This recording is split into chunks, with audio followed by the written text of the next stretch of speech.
The slap cracked across Marcus Washington's face so hard his vision went white. Blood exploded from his split lip, spraying across the table, across his daughter's hand. Maya screamed. The diner went silent. 24 people watched. Nobody moved. Nobody helped.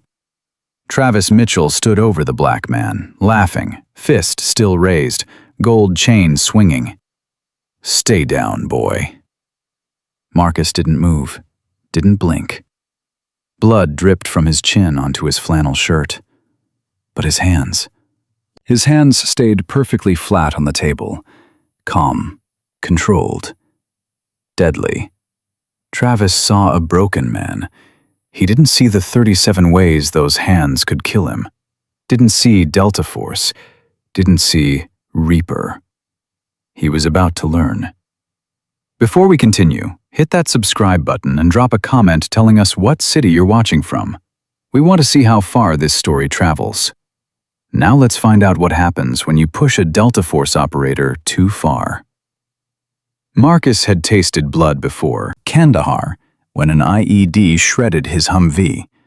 Somalia, when a rifle butt connected with his skull during a hostage rescue. Syria, Iraq, a dozen other places no one would ever read about in any newspaper. But this was different. This blood came from a drunk child in a small-town Georgia diner, and it came in front of Maya. And that changed everything. "Marcus, please." Sarah Chen's voice shook from behind the counter. "Just let it go." Travis wheeled on her. "Shut your mouth, sweetheart. The men are talking." Marcus watched him, pupils dilated, balance off, reaction time compromised by alcohol. His two friends hung back near the exit, nervous, knowing this had crossed a line but too weak to stop it. Maya sobbed in the booth. Her hot chocolate sat forgotten, marshmallows dissolving into brown nothing. Her hands trembled. That trembling broke something in Marcus that 15 years of war hadn't touched. "Son," Marcus wiped blood from his mouth. "You need to leave. Right now." Travis laughed, playing to the Saturday morning crowd. 24 witnesses holding their breath. "Or what, old man? You gonna call the cops? My uncle's the sheriff. You gonna fight me?" He stepped closer. "I'd break you in half." 46, Marcus said, "not old. And I'm asking nicely one more time. Walk away." One of Travis's friends tugged his sleeve. "Man, come on, this ain't worth it." Travis shook him off. "I'm not going anywhere until Grandpa here apologizes for getting in my business." Marcus felt it then, his body shifting modes, breathing slowing, vision sharpening, muscles coiling into that state of readiness that came from 10,000 hours of training and 300 hours of actual combat. He'd promised Keisha he'd never go back there, that he'd leave the weapon behind and just be a father. But Keisha was gone, and this boy had just hit him in front of their daughter. "Apologize?" Marcus asked. "Yeah, say you're sorry, loud enough for everyone to hear." Marcus stood. Every eye tracked him. He wasn't particularly tall, but something about him made the space feel smaller, more dangerous. "I'm not going to apologize, but I am giving you one last chance to make a different choice." Travis's face twisted. "You threatening me?" "I'm offering mercy. There's a difference." 3 heartbeats of silence. Then Travis's hand came up again, faster, fueled by rage and humiliation and a lifetime of getting everything he wanted. Marcus moved, not fast, economical. His fingers wrapped Travis's wrist mid-swing. He twisted. Travis's momentum became his enemy. The boy's arm bent wrong, and suddenly he was rotating, spinning, his body following the path Marcus created. 3 seconds. Travis's knees hit the floor. his arm locked behind him at an angle that sent fire up to his shoulder. Marcus's other hand found his throat, not squeezing, just resting there with terrible promise. "Don't!" one of the friends shouted. "Don't hurt him!" Marcus didn't look away from Travis's face. Watched realization dawn. Watched fear replace arrogance. "My name is Marcus Washington." His voice barely a whisper but filling the entire space. "Some people called me Reaper. I spent 15 years in Delta Force doing things I can't talk about, in places that don't exist." Travis tried to speak. The pressure on his throat reduced it to a wheeze. "I've killed better men than you'll ever be. Men who were actually dangerous. I've done it with guns, knives, bare hands, things you wouldn't believe. And I was very good at it." The diner went silent. Marcus could hear Maya's ragged breathing 20 feet away. 5 years ago, my wife died. I retired because being her father was more important than being a weapon. So I came here, opened a wood shop, tried to build peace. Marcus increased pressure on Travis's arm. 1/2 an inch. The boy whimpered. "But the weapon's still here, always here. I can feel it right now, running through 37 ways I could end you before anyone could stop me, just with my bare hands." He leaned closer. "I'm not going to." "Know why?" Travis shook his head. "Because my daughter's watching. She needs to learn that real strength isn't hurting people weaker than you. It's choosing not to, even when they deserve it." Marcus released him. Travis collapsed, gasping, clutching his arm. "Get up. Apologize to Sarah. Apologize to my daughter. Then leave, and never come back." Travis scrambled up, tears streaming. "I'm sorry. I shouldn't have touched you." He looked at Maya but couldn't meet her eyes. "I'm sorry I scared you." Then he ran. His friends were already at the door. Gone. The bell jingled in their wake. Nobody moved. They stared at Marcus like they'd never seen him before. Because they hadn't. Marcus walked back to the booth. His legs felt disconnected. His hands trembled now. Not from fear, from the effort of holding back, of not going too far, of staying human when the monster wanted out. Maya looked up at him with eyes that shattered his heart. "Daddy, what just happened?" Marcus slid into the booth. His body weighed 1,000 pounds. "I'm sorry you saw that, baby girl." "Your lip won't stop bleeding." Marcus grabbed napkins. They turned red immediately. "It's okay, just a scratch." But Maya's eyes knew better. She'd seen something that couldn't be unseen. "Who are you?" she whispered. The door burst open. 2 sheriff's deputies walked in, hands on their belts. Deputy Wilson spotted Marcus and headed straight over. "Mr. Washington, got a call about an assault. Want to tell me what happened?" Marcus's heart sank. Of course this wasn't over. "Deputy Wilson." Marcus kept his hands visible. 3 men came in. One harassed Sarah, put his hands on her. I intervened. He struck me first. He gestured to his lip. I defended myself. Minimal force. They left. Wilson looked at Sarah, who nodded quickly. "It's true. Travis Mitchell hit him first." "I saw it," Darius Thompson called from the corner booth. "Old dude didn't do nothing until the white guy hit him." Other customers murmured agreement. Wilson's jaw tightened. His young partner stepped forward. "Witnesses say you grabbed him, put him on his knees. That's assault." "I prevented him from continuing his attack," Marcus said. "No serious injury, just enough to end the threat." The door opened again. Sheriff Pete Mitchell walked in, face purple with fury. Behind him, Travis, still clutching his arm dramatically. "That's him!" Travis pointed. "That thug attacked me! I want him arrested!" The word hung there like a slur. Pete stopped in the middle of the diner. His eyes moved from Travis to Marcus to the witnesses. "Mr. Washington," Pete's voice carried authority, "my nephew says you assaulted him without provocation." Marcus met his gaze. "Your nephew put his hands on me first, Sheriff. Put his hands on Sarah. There are witnesses, security footage." He nodded at the camera. "Everything's on tape." Pete's expression didn't change. "Cameras malfunction. Witnesses can be mistaken." He turned to Wilson. "Take Mr. Washington into custody." "Assault and battery." "No!" Maya was out of the booth, running to Marcus, wrapping her arms around him. "You can't take my daddy!" Her sobs echoed.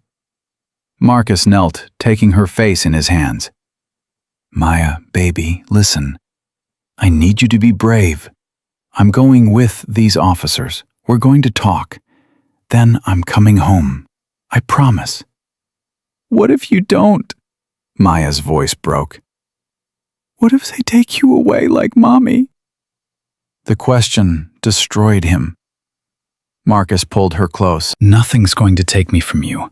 Nothing. I swear on Mommy's memory. I will come home." "Sarah," Marcus looked up. "Can you stay with her?" Sarah nodded, tears streaming. "Of course." Marcus stood. Wilson pulled his arms back. The handcuffs clicked. Too tight. Marcus didn't react. They led him out while Maya's cries followed like ghosts.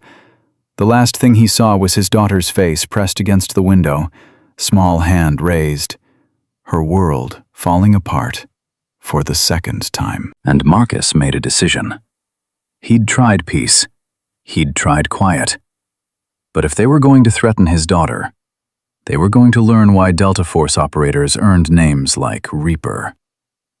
The weapon was awake, and it was done being gentle. At the station, they processed him, emptied his pockets, wallet, keys, phone, the wooden butterfly he'd carved for Maya's birthday. Fingerprinted him, photographed him. Pete Mitchell watched with satisfied eyes the whole time. They put him in an interrogation room. Marcus sat and waited. Old military skill. Patience without anxiety. He ran threat assessments out of habit. Door hinges, camera placement, potential weapons. Not that he'd use them, but planning kept him calm. 47 minutes later, the door opened. Pete walked in with a man in an expensive suit. "Mr. Washington." The suit settled across from him. "Robert Carlyle. I represent the Mitchell family. I'm here to explain your situation and offer you a solution." Marcus said nothing.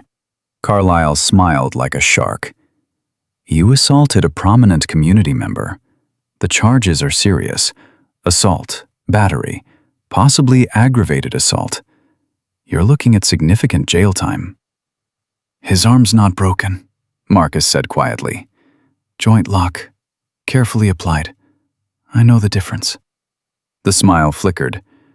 "Nevertheless, and there's your daughter, 8 years old, no mother, father in prison. Child Protective Services gets involved. Foster care while you're locked up, maybe longer if we determine you're unfit. Violent offender."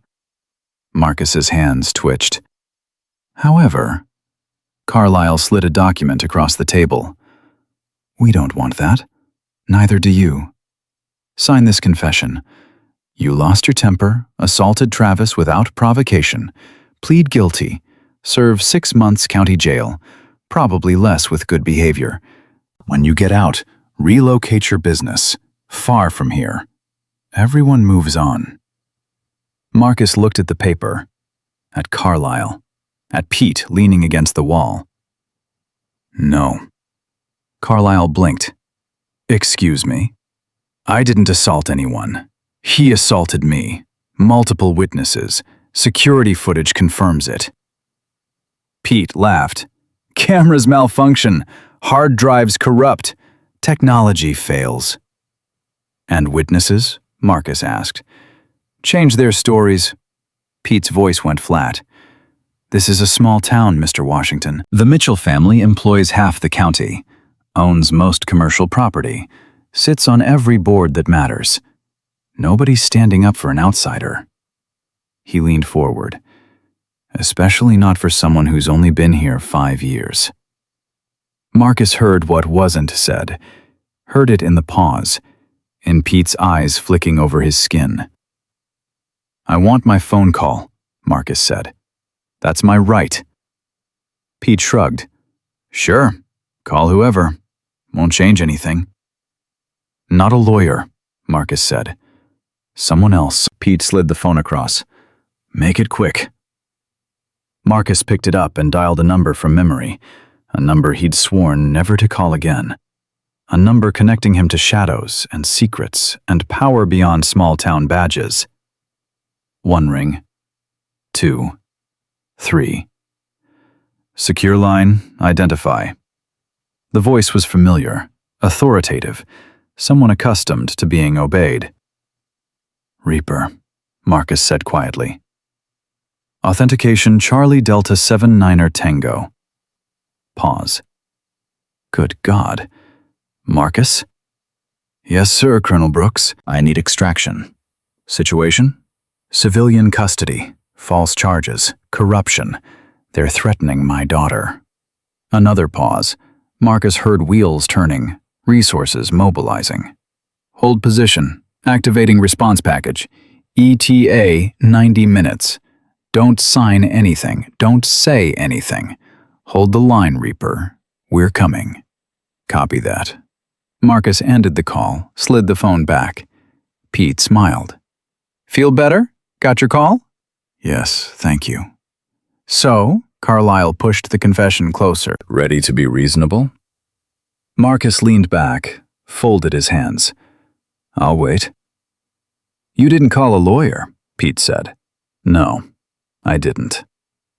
Something in Marcus's tone made both men exchange glances. They left him alone. Marcus sat with his thoughts, with his training, with absolute certainty that he'd set something in motion that couldn't be stopped. He thought about Maya, how scared she'd been, how he'd promised to come home. He thought about Keisha, what she'd say about him making that call. She'd probably argue, tell him to sign, do the 6 months, come home.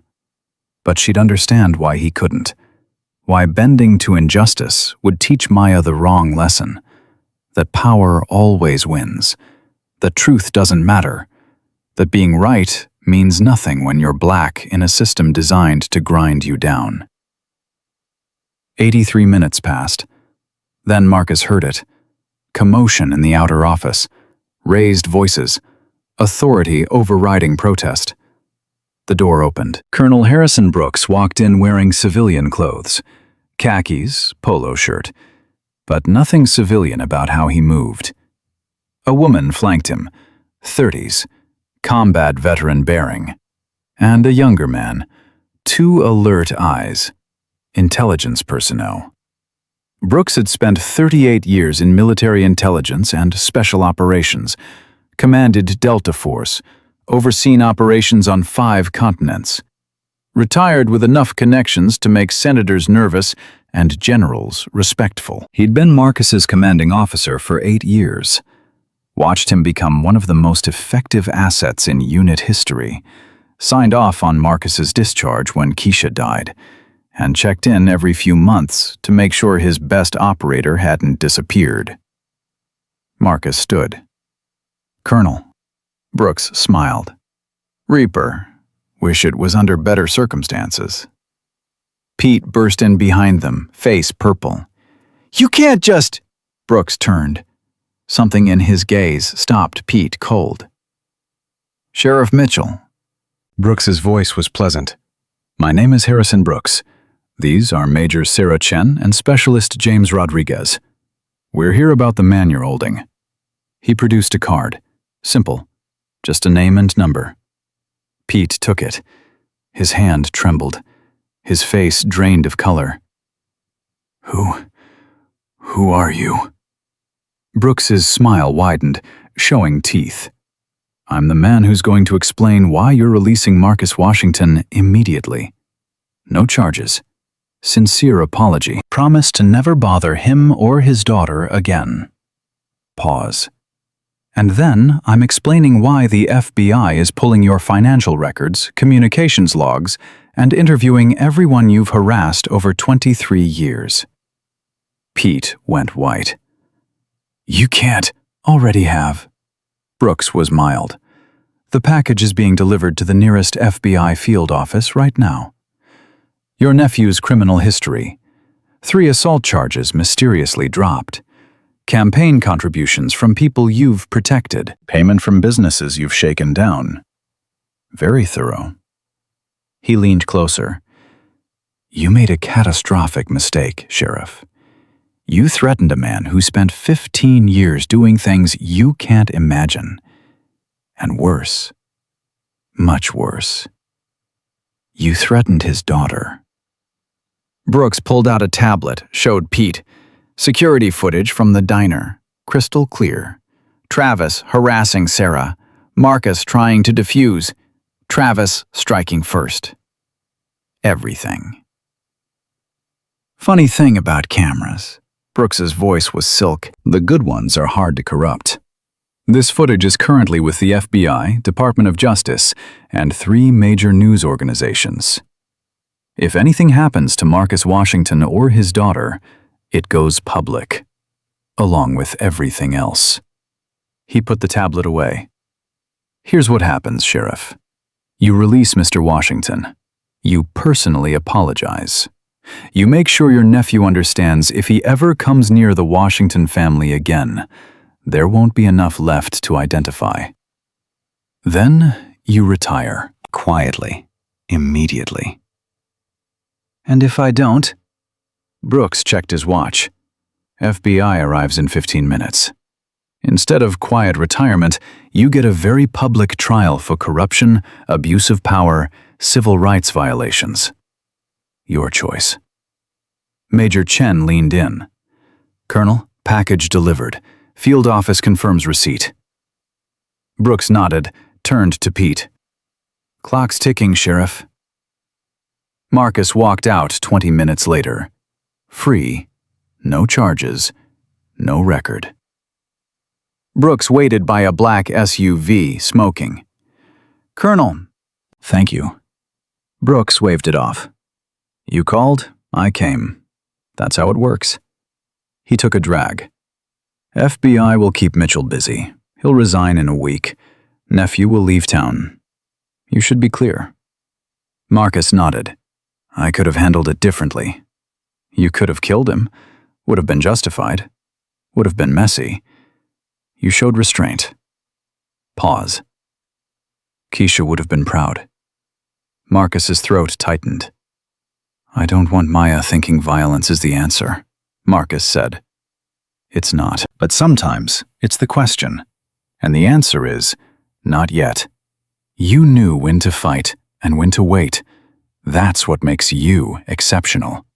He ground out the cigarette. "Something else. Your performance in that diner? It's on camera. Someone posted it online. Hero veteran defends waitress. It's getting views. Questions are being asked." Marcus felt cold settle in his gut. "How bad?" "Bad. People will know what you were, what you can still be."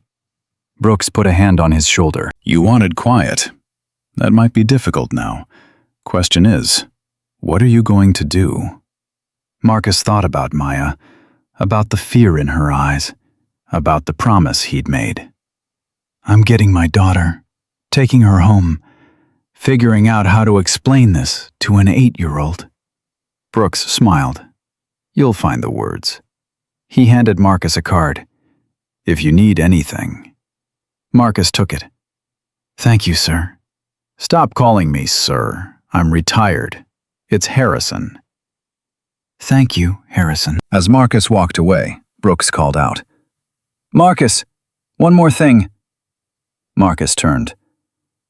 "You're a good father. Better than I ever was. Maya's lucky." Don't forget that." Marcus nodded, not trusting his voice. He found Maya on a bench outside the diner, Sarah beside her. His daughter's face was tear-stained, exhausted, red from crying. When she saw him, she didn't move, just stared like she couldn't believe he was real. Then she launched off the bench into his arms. "Daddy, you came back! You promised!" Marcus caught her, held her tight, felt her shaking. "I will always come back, baby girl, always. Nothing could keep me from you." Sarah wiped her eyes. "I'm so glad you're okay." Marcus looked at her over Maya's head. "Thank you for staying with her, for being brave." Sarah shook her head. "After what you did?" "Besides, Maya and I decided Tiana would beat any Disney princess in a fight." "Obviously," Marcus said, voice thick. "She's got Mama Odie on her side." Maya pulled back, hands on his cheeks. "Did they hurt you?" "No, baby. They asked questions. I answered. Someone came and explained they made a mistake. Now we can go home." "Promise?" "Promise." They said goodbye to Sarah and walked to Marcus's truck. As they drove home, Maya slipped her hand into his. "Daddy?" "Yes, baby girl?" "Who are you really?" Marcus felt the weight settle over him. He'd known this was coming, dreaded it, prepared for it. But now, driving down Main Street with his daughter's hand in his, he wasn't sure he had the right answers. They pulled into their driveway, walked to the front porch, sat on the swing. Maya waited, patient, knowing something important was coming. "I used to be a soldier," Marcus began carefully. "Long time ago, before you were born, I worked for the government doing very difficult, dangerous things." He looked at their yard, 5 acres of peace he'd paid for with blood and nightmares. Things that kept people safe, but things that sometimes meant hurting people. Bad people, mostly. People who wanted to hurt others, but still. Maya tilted her head. "Is that why you knew how to stop that man?" Marcus nodded. "Yes. When you train for something long enough, you never really forget. Like riding a bike." "But you didn't fight him at first. He hit you and you just stood there. Why?" Of all the questions, this was the one that mattered most. Marcus took a breath. "Because fighting isn't always the answer, baby girl. Sometimes the strongest thing is choosing not to fight, even when you could win easy." He pulled her close. "I didn't want you seeing me hurt someone. Didn't want you thinking violence solves problems. I wanted you to see that even when someone's cruel, you can choose to be better." "But you did fight him," Maya pointed out. "I did. Because there's a difference between choosing not to fight and letting someone hurt people you love. When he threatened you, I couldn't stand there anymore. Protecting you is more important than being peaceful, more important than anything." Maya was quiet, processing.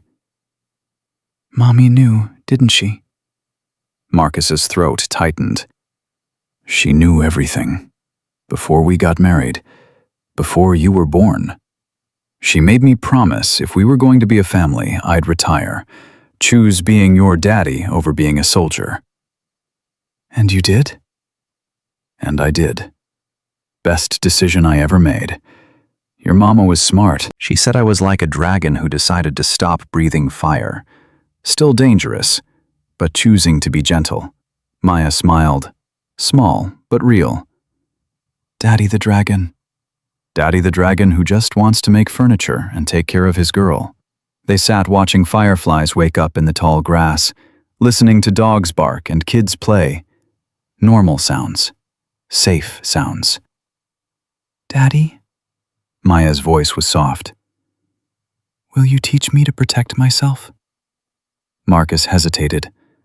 Part of him wanted to say no, but he'd learned the world wasn't always kind. I'll teach you some things. Not how to hurt people, but how to be strong. Stand up for yourself and others. Know when to walk away from fights you don't need. And when you do need to fight, how to do it right." He touched her cheek. "But most importantly, I'll teach you that being strong doesn't mean being violent. It means having the power to hurt someone and choosing not to. That's real strength." Maya nodded. "Okay, Daddy." As the sun set, Marcus held his daughter and thought about the video Brooks mentioned, about people knowing who he used to be, about the quiet life maybe not being quiet anymore. But right now, with Maya safe in his arms, none of that mattered. He'd kept his promise. He'd come home. Tomorrow he'd figure out the rest. Tonight, he was just Daddy. And that was enough. Then his phone buzzed. Marcus pulled it out. Unknown number. Text message. His blood went cold.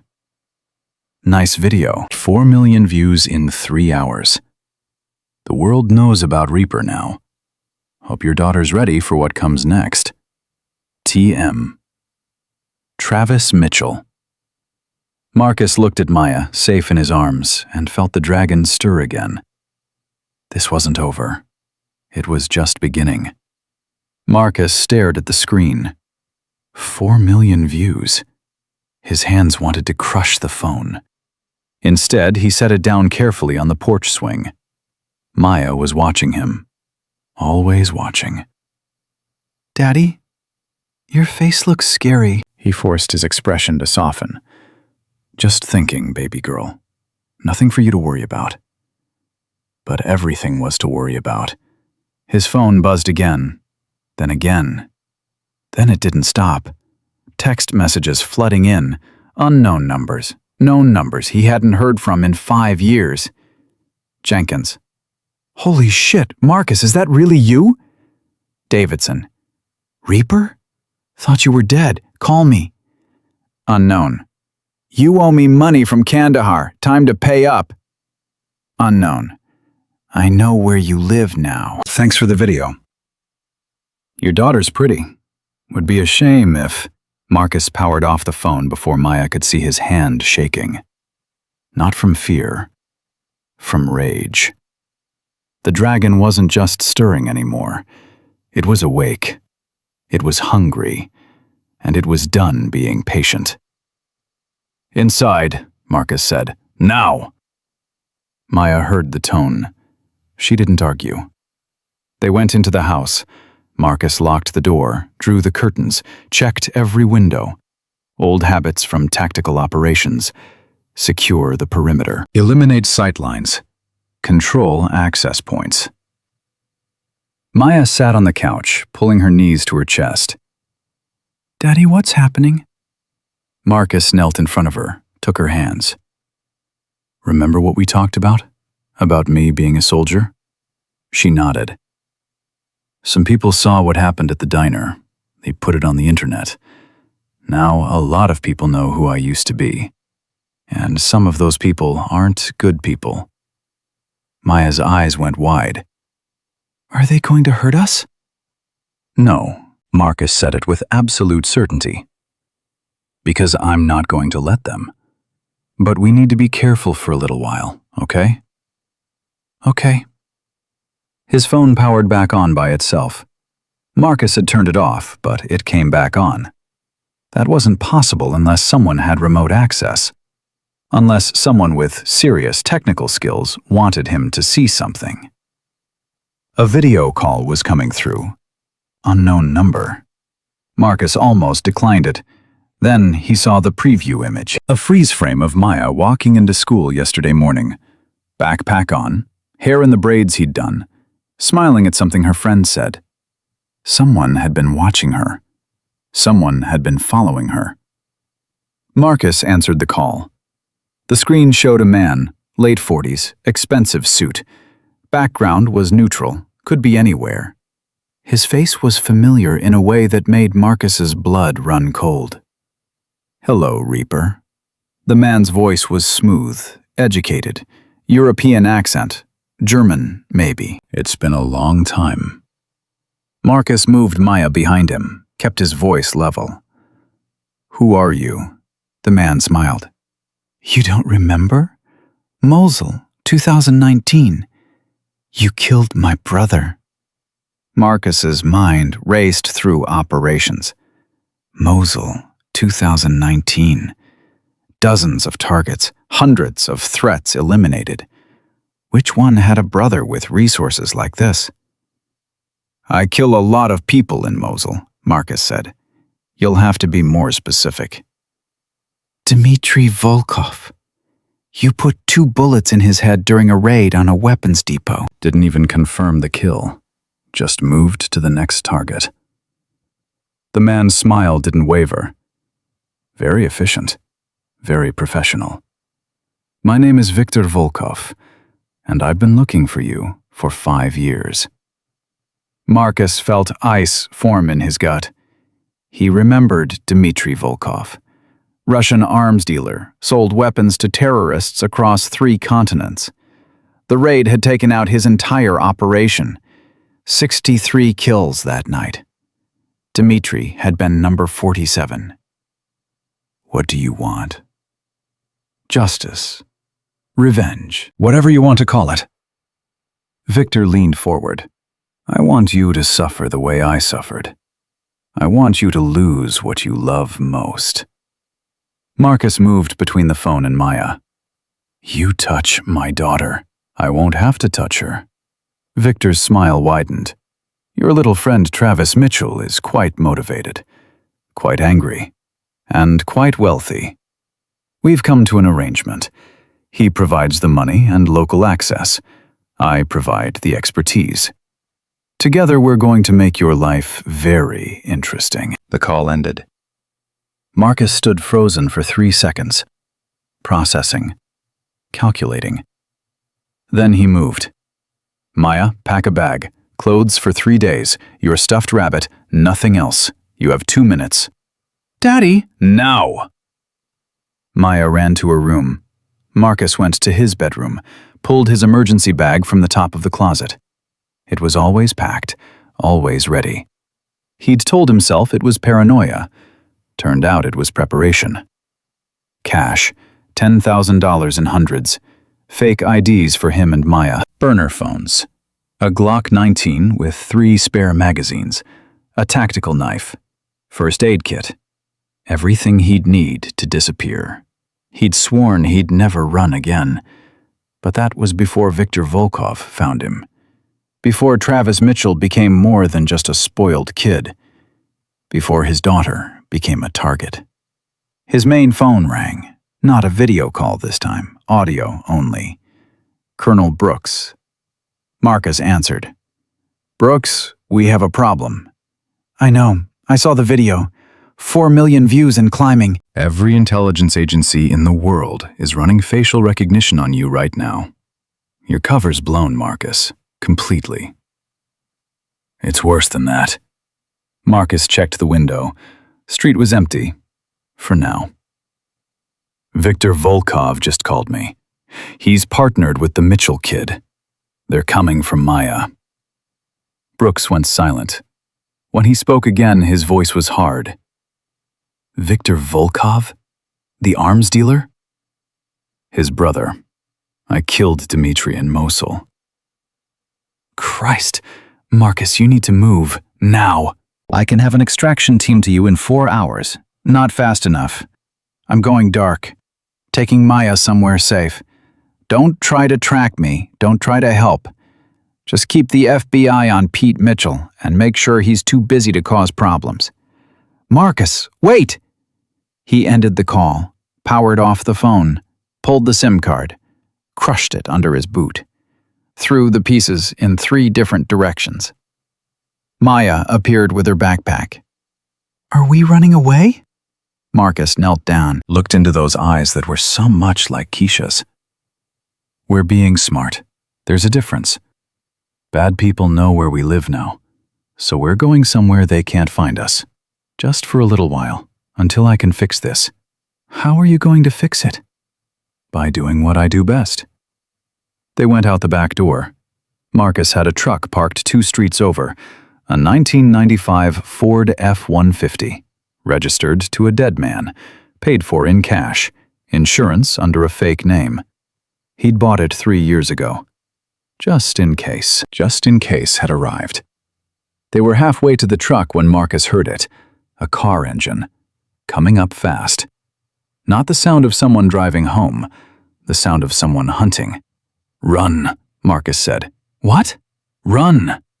He grabbed Maya's hand and they ran, cut through the Johnsons' backyard, over the fence, through the Hendersons' side yard. Marcus heard car doors slam behind them, heard footsteps, heard voices calling to each other in Russian. They made it to the truck. Marcus threw Maya in the passenger seat, fired up the engine. It caught on the second try. He threw it in gear and punched the gas. In the rearview mirror, he saw 3 men. Black SUV. Professional grade. They weren't trying to hide. They wanted him to know they were there. Wanted him to run scared. But Marcus didn't run scared. Marcus ran tactical.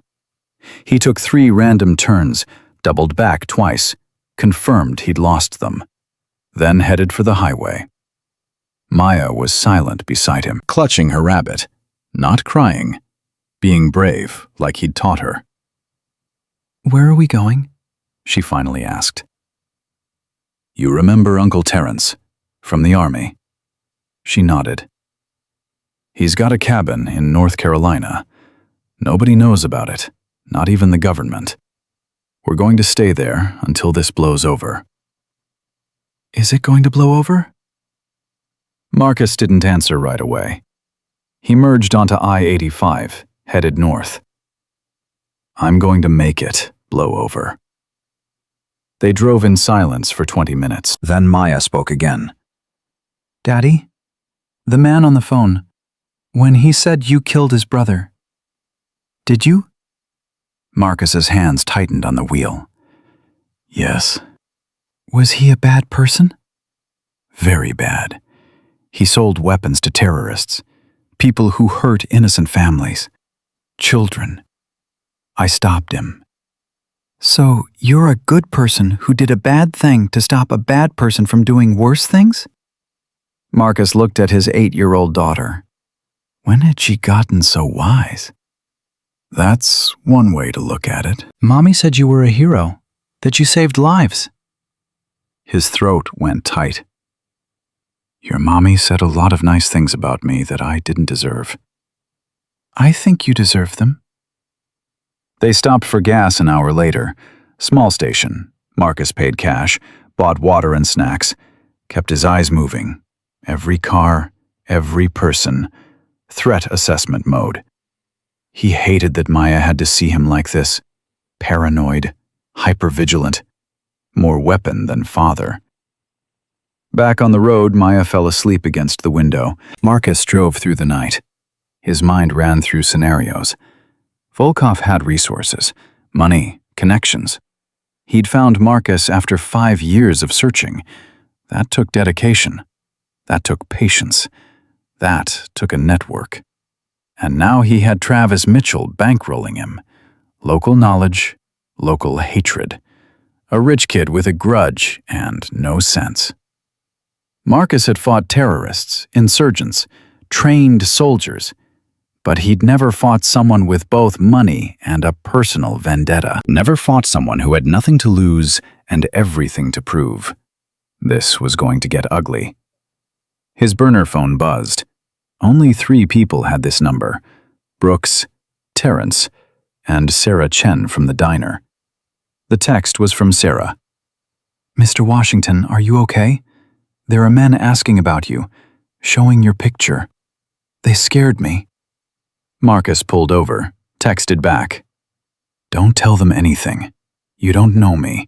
You never saw me. Stay safe." Her response came immediately.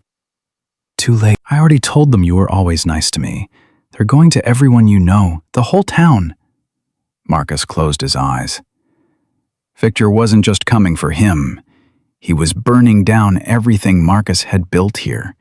Every connection, every friendship, every piece of normal life. Another text from Sarah. There's something else. They're offering money. $10,000 to anyone who can tell them where you went. Some people are going to talk, Mr. Washington. I'm sorry. $10,000. In a town where most people made $30,000 a year, that was 4 months' salary. People would talk. People would sell him out. Not because they were bad, because they were human. Marcus texted, "It's okay, I understand. Take care of yourself." He pulled back onto the highway. Maya stirred but didn't wake, her face peaceful in sleep, trusting her father to keep her safe. Marcus would die before he broke that trust. They reached Terrence's cabin at 3 a.m, deep in the Smoky Mountains. No cell service, no internet, no power lines, just a generator and a well, and enough supplies to last 6 months if you were careful. Terrence wasn't there. He was deployed somewhere that officially didn't exist. But he'd given Marcus the key years ago. "Just in case you ever need to disappear," he'd said. "No questions asked." Marcus carried sleeping Maya inside, laid her on the bed, covered her with a blanket. Then he went back outside and erased their tire tracks, covered the truck with a camo tarp, set up motion sensors on the 3 approaches to the cabin. Old habits. He allowed himself 1 hour of sleep. When the sun came up, he'd start planning, start hunting. Because running was just the first move. The second move was striking back. And the third move was ending this permanently.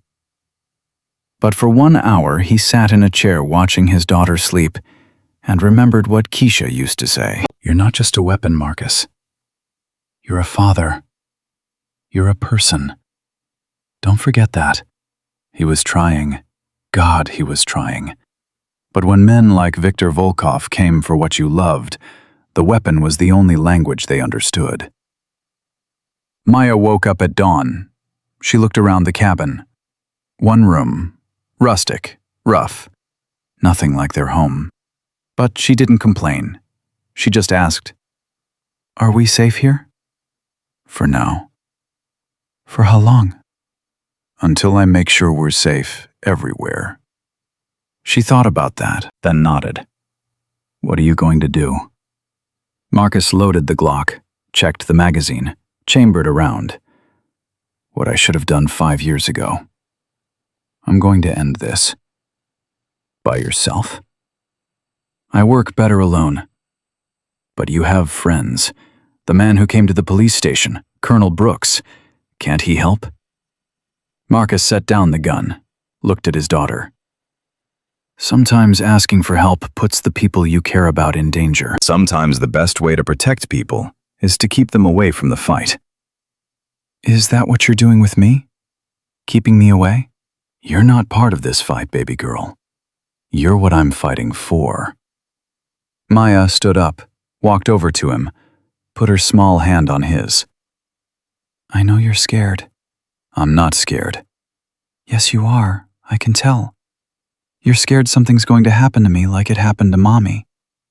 You're scared you can't protect me." "But Daddy?" She looked up at him with those wise, old eyes in her young face. "You already are protecting me. By being here, by not giving up, by still being my daddy even when bad things happen." Marcus felt something crack inside his chest. He pulled Maya into a hug, held her tight. "When did you get so smart?" "Mommy was smart. You're smart. I got good genes." He laughed, actually laughed, for the first time in 24 hours. "Yeah, you did." They ate breakfast, canned beans and stale crackers. Not ideal, but it would do. Then Marcus set up a perimeter defense, tripwires, motion sensors, sightlines, everything he'd need to know if someone was coming. By noon, he was ready. He powered up one of the burner phones, made a call to a number he'd memorized but never used. It rang 4 times. Then a voice answered, gravelly, old, dangerous. Yeah? This is Reaper. I need to call in a favor. Pause. Reaper died 5 years ago. Reaper's back, and he's got a problem named Viktor Volkov. Another pause. Longer this time. I heard about Volkov. Heard he's been hunting you. Heard he found you. He did. Now I'm going to find him. You alone? I've got my daughter to protect, so, yeah, alone. That's a mistake. Volkov's got 12 operators. Former Spetsnaz, former FSB, all top tier. You can't take 12 men alone. Watch me. What do you need? Location, equipment, and a way to draw him out without risking my daughter. The man on the other end thought about it. I can get you location. Equipment's on you. As for drawing him out, that's easy. He wants you. Give him what he wants. I'm listening. Leak your position. Make him think you made a mistake. When he comes, you kill him and everyone with him. Clean. Final. No witnesses. And my daughter? That's the hard part. She can't be there. She can't see what you're going to have to do, so you need someone you trust to take her somewhere safe while you work. Marcus knew he was right. Knew Maya couldn't see this. Couldn't see her father become Reaper again. Not fully. Not the way he'd have to be to survive this. I'll figure it out, Marcus said. Good luck, Reaper. And hey, make it hurt. Volkov's got this coming. The call ended. Marcus stared at the phone, then at the cabin where Maya was reading a book, then at the mountains beyond. Somewhere out there, Viktor Volkov was planning, hunting, coming closer. But Marcus had something Viktor didn't. Marcus had everything to lose. And a man with everything to lose fights different than a man with nothing but revenge. Fights smarter. Fights harder. Fights until there's nothing left standing. Marcus made his decision. He called Colonel Brooks. I need one more favor. Name it. I need you to pick up Maya. Keep her safe for 72 hours. Don't tell me where you're taking her. Don't let anyone know. Just keep her alive. Marcus, what are you planning? I'm planning to end this war before it gets started. You can't fight 12 operators alone. I don't plan to fight them. I plan to hunt them, one by one, until there's nobody left to come after my daughter. Brooks went quiet. When he spoke, his voice was heavy. You know what you're talking about? You know what that means? I know exactly what it means. There's no coming back from that, Marcus. Not all the way. You do this, you become Reaper again. For real. Not just in a diner protecting people. We're talking wet work. Assassination. The kind of thing that changes you. Permanently. I changed 5 years ago when Keisha died. I changed again today when Viktor threatened Maya. I'm just finishing what was always going to happen. When do you need me there? Sunset. Come alone. Tell Maya it's just for a few days. Tell her I'm taking care of things. Don't let her see you're worried. I'm always worried when you get tactical. You should be, because anyone who gets between me and my daughter's safety is already dead. They just don't know it yet. Marcus ended the call, looked at the time. 6 hours until Brooks arrived. 6 hours until Maya was safe. 6 hours until he became the thing he'd sworn never to be again. The weapon. The ghost. The Reaper. He spent those 6 hours preparing, cleaning weapons, planning approach vectors, identifying choke points, memorizing terrain. Everything he'd learned in 15 years of special operations came flooding back like muscle memory. It felt good. It felt right. It felt like coming home to a place he'd tried to forget, but never really left. When Brooks arrived, Maya cried. She didn't want to go. She wanted to stay with her daddy. But Marcus knelt down and looked her in the eyes and said, "I need you to be brave one more time. Can you do that for me?" Maya nodded through tears. "I'm going to fix this.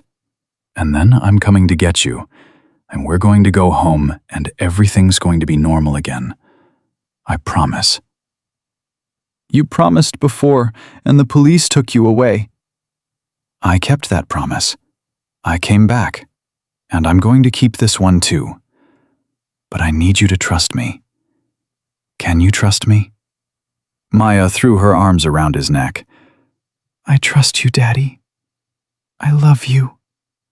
"I love you too, baby girl. More than anything in this world." Brooks took Maya to the car. Marcus watched them drive away. Watched until the taillights disappeared into the darkness. Then he was alone. And alone was how he worked best. Marcus pulled out his tactical gear: black cargo pants, black shirt, plate carrier, night vision, suppressed weapons. Everything he'd kept hidden in a storage unit under a fake name. Everything he'd told himself he'd never need again. He geared up as the sun set, checked his weapons one last time, and made one final call. To Victor Volkov, using the number that had called him earlier. Victor answered on the first ring. "Reaper, I was hoping you'd call. You want me? Come get me. I'm sending you coordinates. Come alone or don't come at all." "You expect me to believe you'll face me alone? No backup, no trap. I expect you to want revenge more than you want to live. Your brother died in 30 seconds, didn't even see me coming. Are you better than him? Or are you just another arms dealer playing soldier?" Silence. Then Victor's voice went cold. "I'm going to enjoy killing you. Try. But know this, you come for me, I'm ready. You come for my daughter, I'm coming for everyone you ever loved. Your choice." "See you soon, Reaper." Marcus ended the call, sent the coordinates. Not the cabin, a clearing 5 miles away. Good sightlines, multiple approach vectors. Perfect killing ground. Then he moved into position and waited. The hunt was on, and Reaper never lost a hunt. Marcus waited in the dark. His night vision turned the world green. His breathing was controlled, heart rate steady at 58 beats per minute. Body temperature regulated despite the cold. All the training coming back like he'd never stopped. 30 minutes passed. No movement. No sound except wind through trees and his own breath. Then he heard it. Engines. 2 vehicles coming from the east, not the direction he'd expected. Victor was smarter than that. Wouldn't approach from the obvious route. Marcus adjusted position, scanned the western approach. Nothing. Southern approach. Nothing. Northern approach. There. Heat signatures. 4 of them. Moving tactical, low and slow, professional spacing. They'd parked a mile out and humped in on foot. Good discipline. These weren't amateurs. Marcus's earpiece crackled, a voice he didn't recognize. "Reaper, we know you're there. We've got thermal. We've got night vision. We've got you outnumbered 4-1. Come out and we'll make it quick." Marcus didn't respond, didn't move. Let them think he was scared. Let them think he was trapped. The 4 heat signatures spread out. Standard search pattern. They were good. But Marcus had been better than good. He'd been the best. He moved. Silent. The suppressor on his rifle would reduce muzzle flash to almost nothing. The subsonic rounds would make barely a whisper. Target 1 was 40 meters out. Scanning left. Exposed right flank. Marcus squeezed the trigger. The rifle coughed. Target 1 dropped. The other three went prone immediately. Smart, but not smart enough. Marcus was already moving. New position, new angle. Target 2 was calling it in. "Contact! Northeast! Man down!" Marcus's second shot caught him mid-sentence. Target 2 stopped talking, stopped moving, stopped breathing. 2 down, 2 to go. Then his earpiece crackled again. Different voice this time. Victor. "Impressive, Reaper. But you're not fighting 4 men. You're fighting 12. The other 8 are at your cabin right now. With your daughter." Marcus's blood went ice cold. Brooks had taken Maya. Brooks had her somewhere safe. Victor was bluffing. Had to be bluffing. "Don't believe me?" Victor's voice was amused. "Your friend the Colonel is very predictable. Safe house outside Asheville. 2847 Mountain View Road. We took it 10 minutes ago. Your daughter's alive. For now. You have 1 hour to surrender or she dies. Your choice." Marcus's hands started shaking, not from fear, from rage. Pure animal rage that wanted to tear the world apart. But he forced it down, forced himself to think. Victor could be lying, could be trying to flush him out, could be... His burner phone buzzed. A video message. Unknown sender. Marcus opened it. The video showed Maya, zip-tied to a chair, tape over her mouth, eyes wide with terror. A man stood behind her, Spetsnaz tattoos on his forearms, a knife in his hand. The man spoke in Russian, then in English. 1 hour, Reaper. Then I start cutting. The video ended. Marcus felt something inside him die. The part that had been trying to stay human. The part that had been trying to be just a father. That part burned away like paper in a fire. What was left was pure Reaper. He keyed his radio. "I'm coming. You hurt her and there won't be enough of you left to bury." Victor laughed. "That's the spirit. I'll be waiting. Come to the cabin. Come alone. Come unarmed. Or she dies." Marcus stood up, right in the open. The 2 remaining operators had clean shots. Neither took them. They had orders. Bring him in alive. "I'm moving to you," Marcus said into the radio. "I'm putting down my rifle. I'm coming in." He set down his rifle, started walking toward the cabin, hands visible, no sudden movements. The 2 operators fell in behind him, weapons trained on his back. Professionals. They kept their distance, kept good spacing. Didn't get close enough for him to make a move. It took 20 minutes to reach the cabin.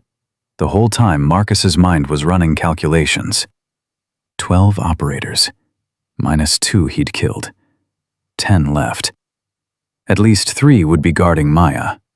That left 7 for him. 7 trained killers. 7 men who'd done this for a living. Marcus had been retired for 5 years. Out of practice. Out of shape. Out of his mind with worry for his daughter. But he'd also been the best. And the best didn't forget. Didn't stop. Didn't quit until the mission was complete. The cabin came into view. Lights on inside. Shadows moving. Marcus counted bodies. 6 inside. 2 outside as perimeter security. 8 total visible. Where were the other 2? Then he saw them. On the roof. Sniper positions. Overlapping fields of fire. No way to approach without being seen.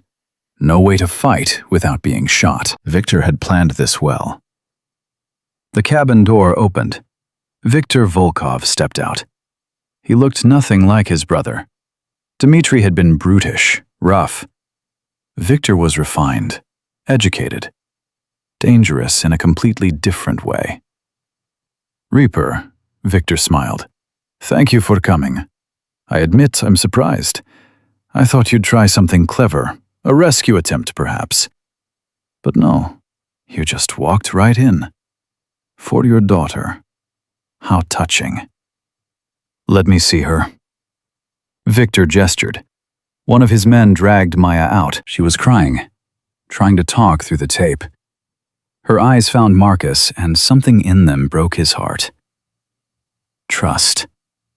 She trusted him to save her, even now, even here.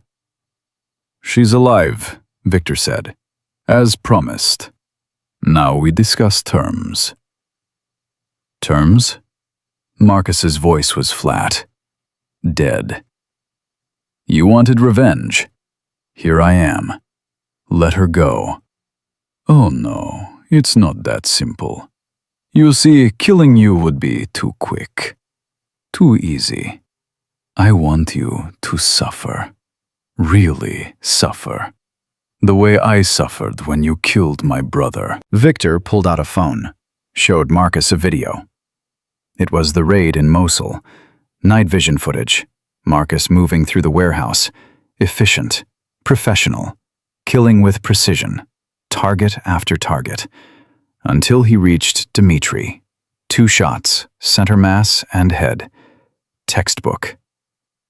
37 seconds, Victor said. That's how long it took you to end my brother's life. 37 seconds, and you destroyed my family, my business, my entire world. He put the phone away. So here's what's going to happen. You're going to watch me kill your daughter. Slowly.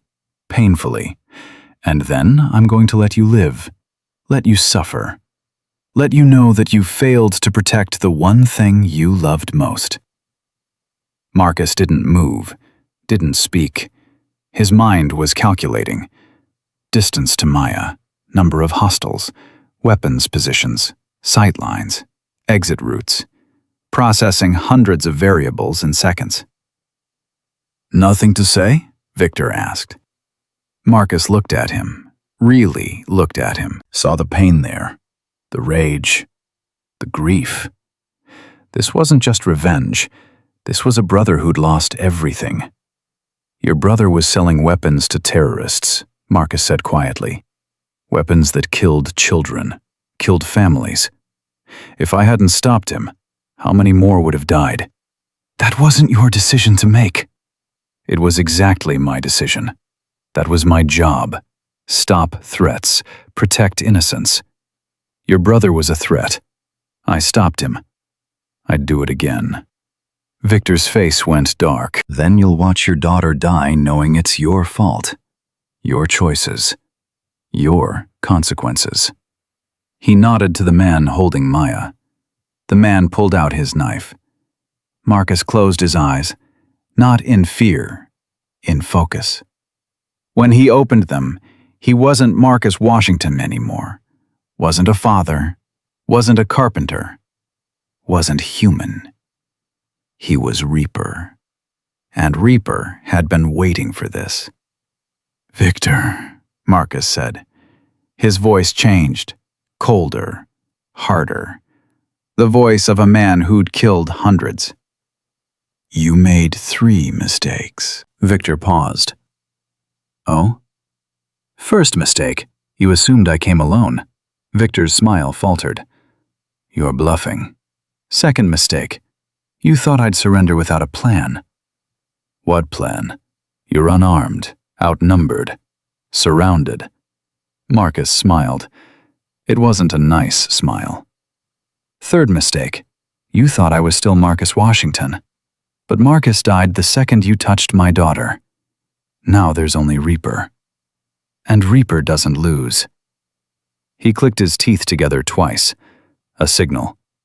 The cabin exploded. Not literally, but it might as well have. The windows shattered inward. Flashbangs detonated. The lights went out. And through the chaos came gunfire. Precise, controlled, professional. Colonel Brooks and his team had been in position the whole time, hidden, waiting for Marcus's signal. They'd tracked his burner phone, followed him, set up a perimeter while Victor's men were focused on Marcus. And now they were killing everyone in sight. Marcus moved, grabbed the man holding Maya, broke his arm at the elbow, took his knife, drove it up under his ribs. The man dropped. Marcus caught Maya, cut her zip ties, ripped off the tape. "Close your eyes, baby girl. Don't look, don't listen. Just hold on to Daddy." Maya buried her face in his chest. Marcus covered her ears with his hands, shielded her body with his, and listened to his old team work. Gunfire, shouting, screaming, the wet sounds of bodies hitting ground. Brooks and his men were Delta Force, the best of the best. Victor Spetsnaz operators were good, but good wasn't enough. 90 seconds later, it was over. The shooting stopped. The cabin was full of smoke and blood and bodies. Brooks appeared through the haze. "All targets down except one. Victor ran. He's in the woods, moving east." Marcus looked at Maya. She was shaking, crying, traumatized. He couldn't leave her, but he couldn't let Victor escape either. "I've got her," Brooks said. "Go, finish this." Marcus hesitated. "Go," Brooks said. "I'll keep her safe.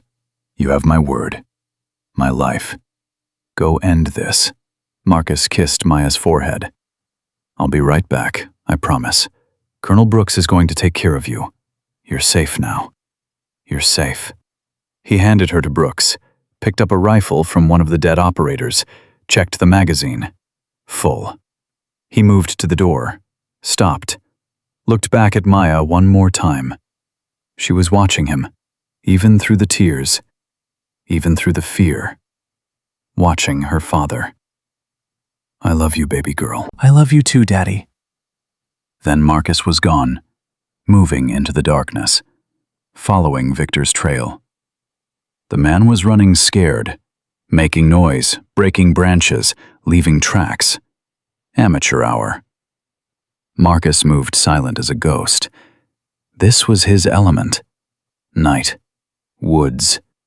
Hunt. He'd done this 1,000 times. One more wouldn't make a difference. He found Victor 10 minutes later.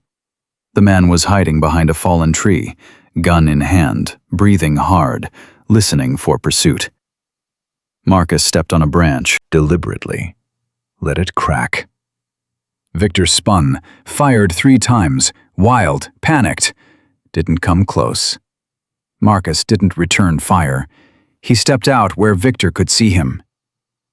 "It's over," Marcus said. "No!" Victor raised his gun again. His hand was shaking. "No! I'll kill you! You'll what? Your men are dead. Your plan failed. You lost. Just like your brother lost." "Don't you dare speak about him!" "Why not? He was a coward who sold weapons and hid behind bodyguards. And you're a coward who threatens children to get revenge. You're not soldiers. You're just criminals with delusions." Victor screamed, fired again. This time Marcus moved, lightning fast, closed the distance, knocked the gun away, put Victor on the ground. Marcus's knife was at Victor's throat. One move, one cut. It would be over. "Do it," Victor gasped. "Kill me, like you killed Dmitri." Marcus held the knife there, felt the pulse beating under the blade, felt how easy it would be, how satisfying. Then he thought of Maya, of what she'd asked him earlier. "So you're a good person, who did a bad thing to stop a bad person from doing worse things?" What would killing Victor make him? Would it be justice? Or just more violence? More blood on his hands that he could never wash off? Keisha's voice in his head. "You're not just a weapon, Marcus. You're a father. You're a person." Maya's voice. "I trust you, Daddy." Marcus pulled the knife back. "No." Victor blinked. "What?" "I'm not going to kill you. I'm going to let you live, let you face trial, let you spend the rest of your life in a cell knowing you've failed, knowing your brother's legacy is death, and you're just a footnote. You're weak. No, I'm strong enough to choose. That's the difference between us. Marcus zip-tied Victor's hands, dragged him back to the cabin. Brooks had Maya wrapped in a blanket. She was safe, unhurt physically. Mentally would take time. But she was alive. Marcus dropped Victor at Brooks's feet. One war criminal, gift-wrapped. Brooks nodded. FBI's on the way. They'll take custody. He'll never see daylight again. Good. Marcus knelt in front of Maya. She threw herself into his arms, sobbed against his chest. I was so scared, Daddy. I know, baby. I'm sorry. I'm so sorry you had to go through that. You saved me. Always. I'll always save you. They held each other while Brooks's team secured the area, while the FBI arrived, while Victor was read his rights and dragged away, screaming threats that meant nothing. Marcus didn't watch. He just held his daughter and felt her breathing, felt her heartbeat, felt her alive and safe, and his. Brooks approached as the sun came up. It's done. Victor's going to federal prison.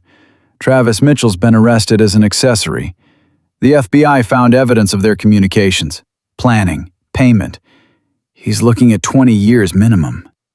Marcus nodded, didn't care, as long as they were far away from Maya. There's something else, Brooks said quietly. The video. It's at 20 million views now. Every news agency in the world is running the story. Delta Force operator turned carpenter defends waitress, then takes down international arms dealer. You're famous, Marcus. Like it or not. I don't like it. I know. But it means you can't go back to Oak Ridge. Can't go back to quiet. The world knows who you are now. What you can do. That cabin life is over. Marcus looked at Maya. She'd fallen asleep in his arms. Exhausted. Safe.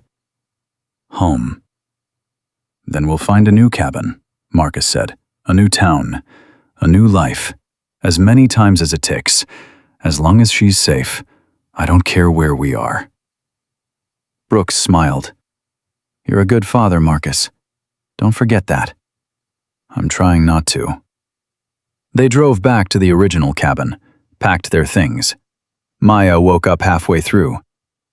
Where are we going? Somewhere new, Marcus said. Somewhere safe. Somewhere we can start over. Will bad people find us again? Marcus thought about it. Thought about the video, the fame, the impossibility of ever really disappearing again.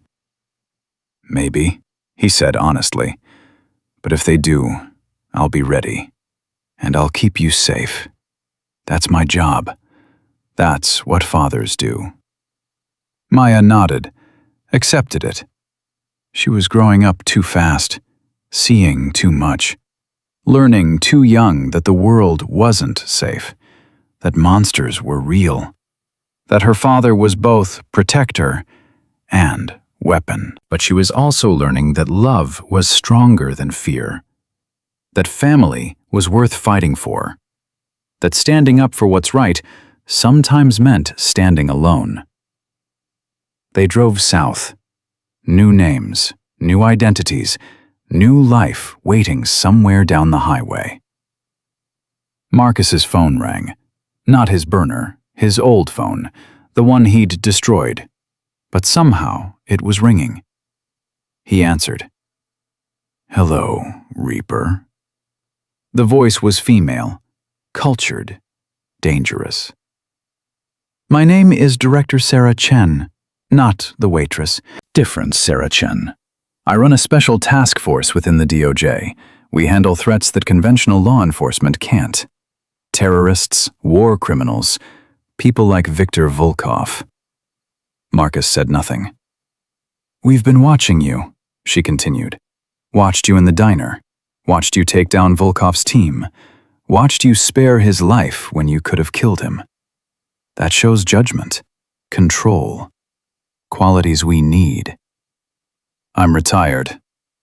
I know, and I'm not trying to bring you back, but I am offering you a deal. We protect you and your daughter. New identities, financial security, complete anonymity. In exchange, you consult for us. Not fieldwork, just analysis, training, advice.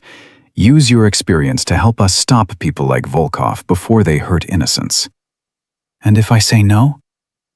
Then you spend the rest of your life running, looking over your shoulder, wondering when the next victor will find you. Because Marcus, the cat's out of the bag. Everyone knows who you are now. Every terrorist, every criminal, every person who wants revenge on Delta Force has your face. Your daughter's face. You can't run from that. Marcus felt the trap closing. She was right. He'd killed too many people, made too many enemies. The video had put a target on his back that would never go away. I need time to think. You have 24 hours. After that, the offer expires, and you're on your own. The call ended. Marcus looked at Maya. She was watching him, waiting, trusting him to make the right choice. He didn't know what the right choice was anymore. All he knew was that the quiet life was over. The cabin was gone. Marcus Washington the carpenter was dead. But Reaper was still alive, and the world needed men like Reaper. The question was, could he be both? Could he be the weapon and the father? Could he protect his daughter while protecting the world? He'd have 24 hours to decide, and whatever he chose, there was no going back. The phone buzzed again. Text message. Unknown number. Daddy made a mistake leaving me alive. I have friends. They're coming for you both. Sleep tight. TM. Travis Mitchell. From prison. Still threatening. Still dangerous. Marcus crushed the phone, threw it out the window, looked at Maya. Change your plans, baby girl. We're not running anymore. What are we doing? We're finishing this. For real this time. No more hiding. No more half measures. We're going to make sure no one ever threatens you again. Maya's eyes went wide. How? Marcus smiled. Not the gentle father smile. The Reaper smile. The one that meant someone was about to learn a very painful lesson. By making examples. By showing the world what happens when you come after my family. By becoming the nightmare that keeps monsters awake at night. He turned the car around, headed back north. Back toward Oak Ridge. Back toward Travis Mitchell and his uncle and everyone who'd helped them. The hunt wasn't over. It was just beginning. And this time, Reaper wasn't taking prisoners. The car ate up miles. Marcus drove with both hands on the wheel. Maya sat silent beside him, processing, thinking, being too smart for an 8-year-old. Daddy, what does making examples mean? Marcus kept his eyes on the road. It means showing people there are consequences. Real ones, not just jail time, not just fines. Real consequences that make them think twice before hurting innocent people. You're going to hurt them? I'm going to make sure they can never hurt anyone again. Maya was quiet for a minute. Then, is that what Mommy would want? The question hit him like a punch. Marcus pulled over, killed the engine, turned to face his daughter. Your mommy wanted me to be better than I was. Wanted me to choose peace over violence. To be a father, not a soldier. He paused. But she also wanted you safe, protected. And if I have to become the monster to keep you safe, that's what I'll do. But you said being strong means choosing not to hurt people. I said that when the threat was one drunk kid in a diner. This is different. These people hired assassins, threatened to cut you, sent men with guns to kill us both. There's no talking to people like that, no reasoning, only force. Maya looked down at her hands. I don't want you to be a monster. Marcus felt something crack inside. I don't want to be one either, baby girl. But sometimes the world doesn't give us choices. Sometimes we have to do hard things to protect the people we love. Then do what you have to do, Maya said quietly. But don't forget who you are. Don't forget you're my daddy, not just Reaper. Marcus pulled her close.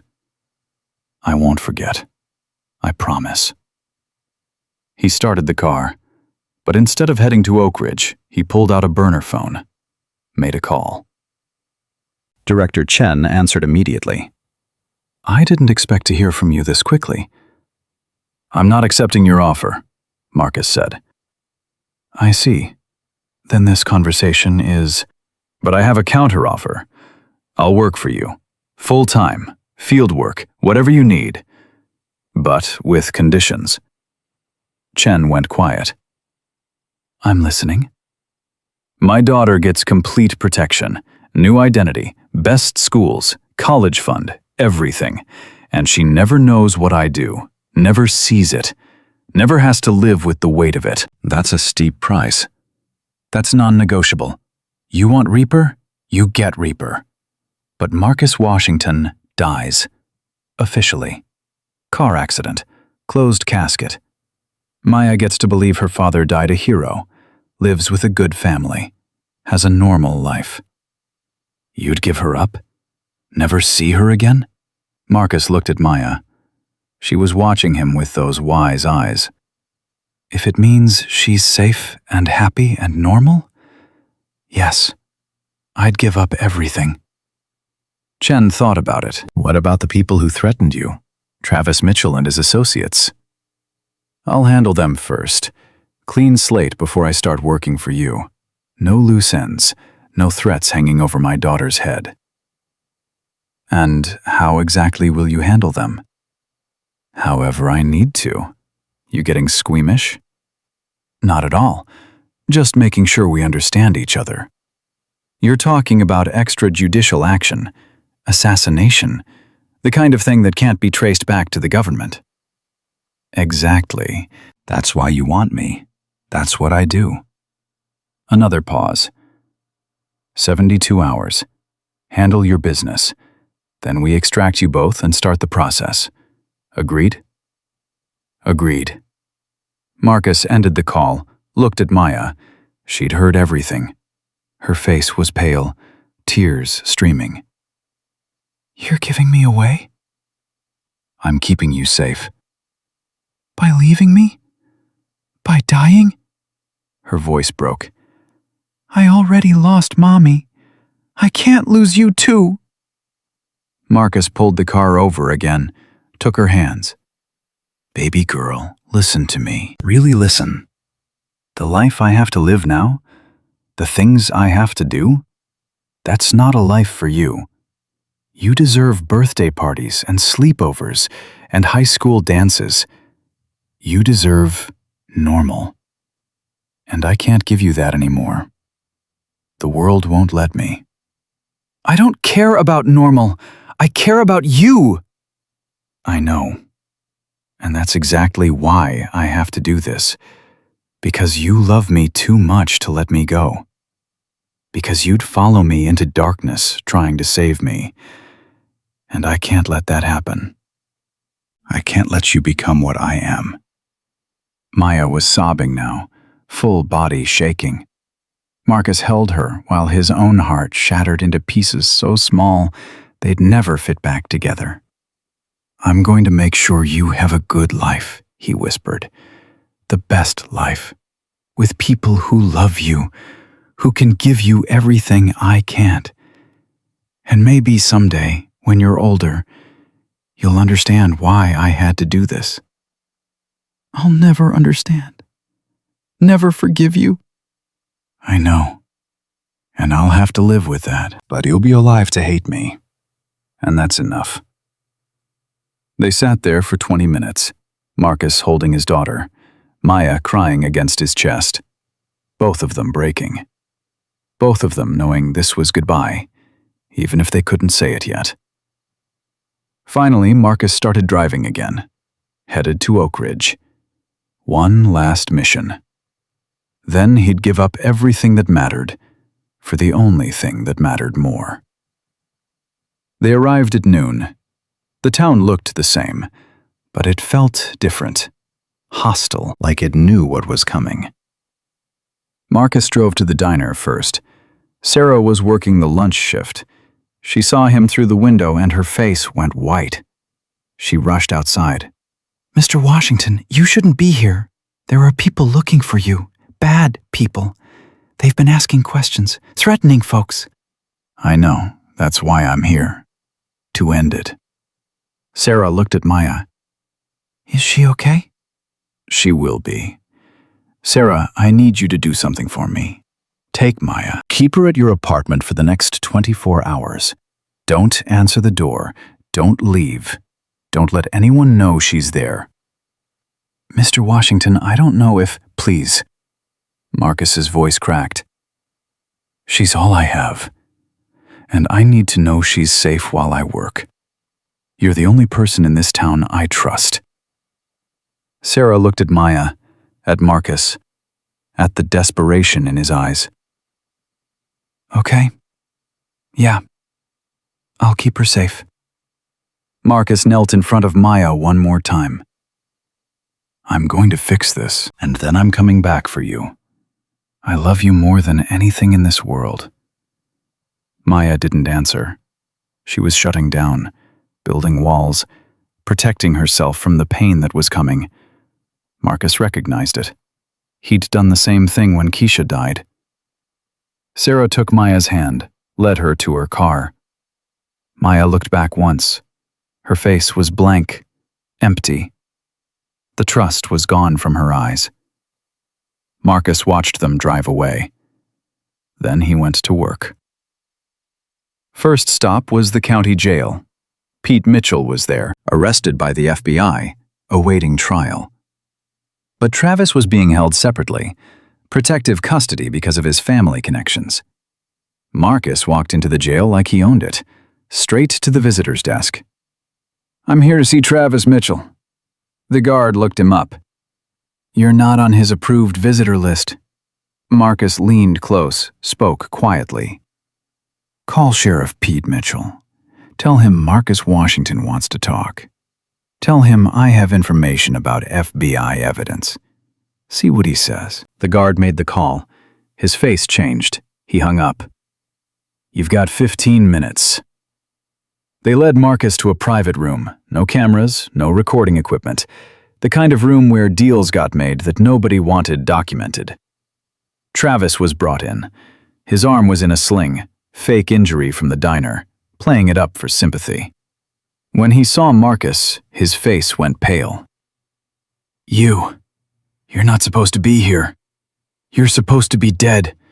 Victor was supposed to—" "Victor's in federal prison. His whole team is dead. And you sent me a threatening text from prison, which means you're stupid and have access to contraband phones. Want to tell me who's helping you?" Travis tried to look tough. Failed.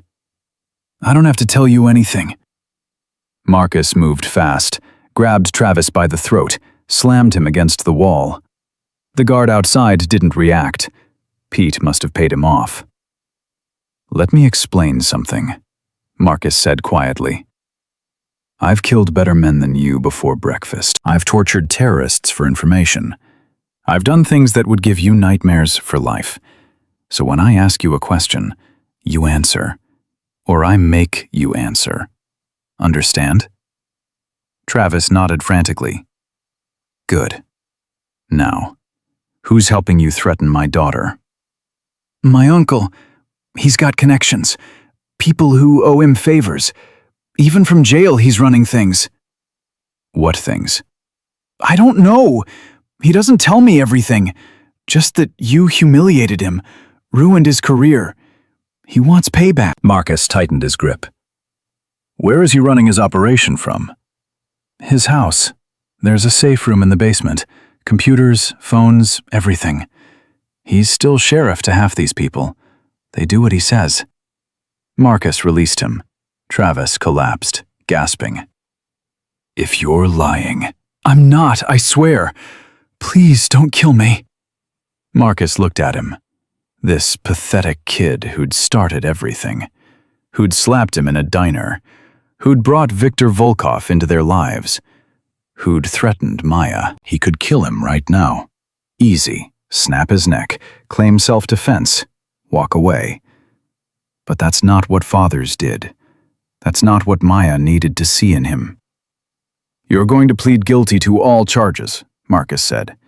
"You're going to take whatever sentence they give you, and you're going to spend every day in prison thinking about how your privilege and your ego destroyed your life. You understand?" Travis nodded. "And if I ever hear your name again, if you ever threaten my daughter again, even think about her, I will come back, and I will finish what I started. Are we clear?" Yes, God, yes. I'm sorry. I'm so sorry. Marcus left him there, crying, broken. Just another spoiled kid who learned too late that actions have consequences. Next stop was Pete Mitchell's house. 2-story, expensive, built with money from 20 years of corruption. Marcus parked 3 blocks away, approached on foot, scanned for security. Cameras on the front door, motion sensors on the windows, guard dog in the yard. Professional setup. Pete was scared. Good. Marcus went in through the back, disabled the alarm. He'd learned how to bypass security systems in Yemen. This was amateur hour. Inside the house was quiet, empty. Pete was still in jail, but the house was active. Computers humming, phones charging. Someone was using this place. Marcus found the basement, the safe room Travis mentioned. Steel door, biometric lock. But the door was open. Someone was inside. Marcus drew his weapon, moved silent, through the doorway. Inside was a command center, multiple monitors, encrypted communications, financial records. This wasn't just local corruption. This was something bigger. A man sat at the computer, 30-something, professional, didn't look like a criminal. Looked like a analyst. "Hands up," Marcus said. The man turned slowly, saw the gun, didn't look surprised. "You must be Reaper. Who are you?" "Someone who works for the same people you're about to work for. Director Chen sends her regards." Marcus's finger tightened on the trigger. "Explain. Now." Pete Mitchell isn't just corrupt. He's a facilitator. He moves money for a larger network. Human trafficking, weapons, drugs, the whole package. We've been investigating him for 2 years. You just accelerated our timeline. "Your FBI?" "DOJ, Special Task Force, the one Director Chen runs. She sent me to secure the evidence before Pete's lawyers bury it." Marcus lowered his gun slightly. "Why didn't she tell me?" "Because we needed to see what you'd do, how you'd handle the threat to your daughter. Whether you'd go full Reaper or stay Marcus Washington. Congratulations, you passed." Marcus felt anger building. This was a test. You used my daughter as bait? "We protected your daughter every step of the way. The men at the cabin? We tracked them. We let you think you were alone so you'd make the hard choices. But Brooks's team was always there. Maya was never in real danger." "Never in..." Marcus's voice went cold. "She was zip-tied to a chair with a knife to her throat. She's traumatized. Broken. How is that not real danger?" The analyst stood. "Because the man holding that knife was one of ours. Undercover. The whole thing was controlled, staged to look real. To test you under maximum stress." Marcus's world tilted. Everything he'd thought, everything he'd done. It was all orchestrated, manipulated. A test. "Viktor Volkov?" "Real. Very real. Very dangerous. We didn't control him. We just knew he was coming and used it to our advantage. Marcus wanted to shoot this man, wanted to tear the building down. But he forced himself to think, to process. Why? Because Director Chen needed to know if you could still operate at the highest level. If the 5 years of retirement had dulled you. Turns out they haven't. You're still the best. Which means you're exactly what we need. And if I refuse the job now? The analyst smiled. Then you walk away. We protect you and Maya anyway. No strings, no obligations. But I don't think you will refuse. I think you understand now that people like Pete Mitchell exist everywhere. That retiring didn't make the world safer. It just meant one less person fighting the good fight. Marcus heard footsteps on the stairs, drew his weapon again. Director Chen appeared, calm, composed, completely in control. Hello, Marcus. I see you've met Agent Williams. You set me up, used my daughter, staged a kidnapping. I tested you. There's a difference. And you passed. With flying colors. People died. Victor's team, the men at the cabin. Bad people died. People who were already marked for elimination. We simply used them as training dummies. She moved closer. Marcus, you need to understand something. The world hasn't changed. You have. You thought you could retire, build a quiet life, pretend the monsters aren't real. But they are real, and they're everywhere. And people like you are the only thing standing between them and innocent people like Sarah, like Maya, like every person in this country who just wants to live their life in peace. So you traumatize my daughter to prove a point. I showed you that your daughter will never be safe as long as people know who you are. As long as the video exists, as long as Reaper is connected to Marcus Washington. She pulled out a folder. But we can change that. Fake your death. Give Maya a new identity, new family, best schools, therapy to help her heal. Everything you wanted for her. All you have to do is say yes. Marcus looked at the folder, at the photographs inside. A family. Good people.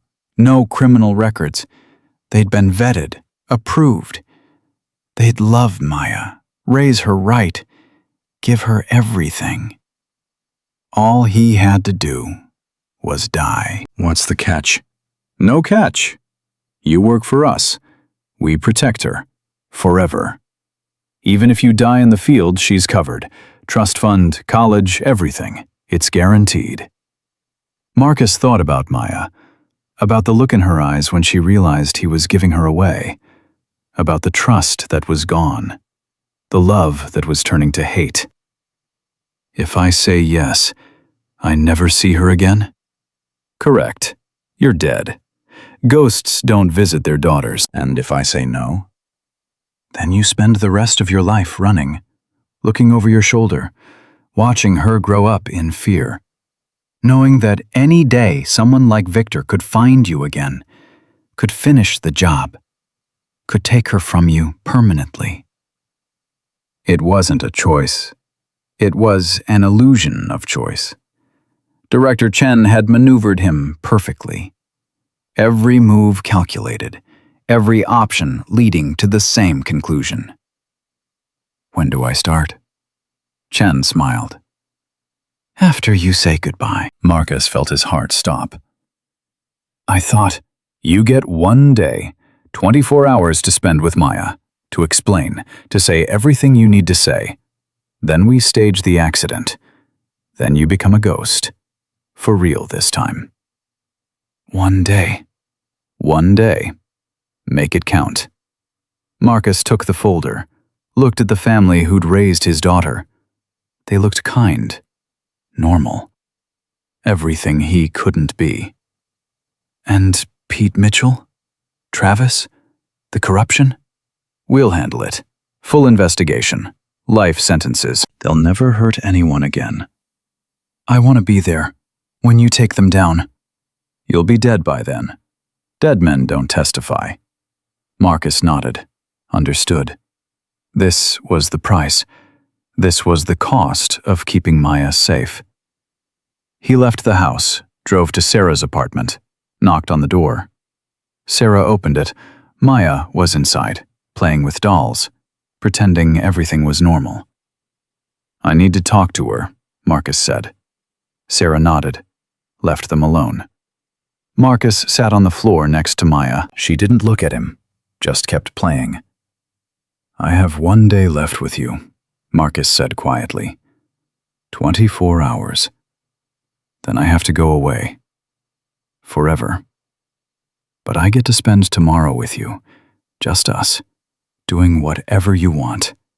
One last perfect day. Maya's hands stopped moving. "Are you dying?" "In a way." "Because of me?" "Because of me.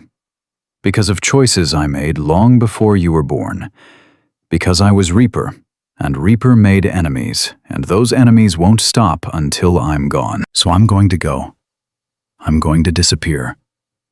And you're going to have a new life with people who can give you everything I can't." Maya finally looked at him, tears streaming. "I don't want everything. I just want my daddy." Marcus pulled her close, held her while she cried. "I know, baby girl.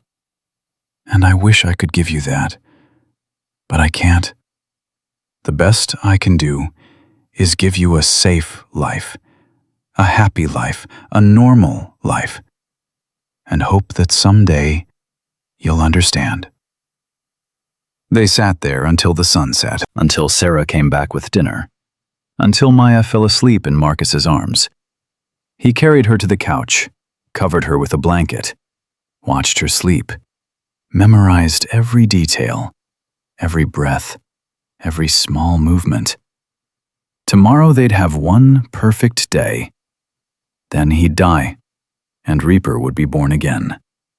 But tonight, just for tonight, he was still a father, still Marcus Washington, still the man who'd chosen love over violence, peace over war, his daughter over everything. And that would have to be enough, because tomorrow would bring the end, and the beginning, and the knowledge that sometimes the greatest act of love was letting go, even when it destroyed you.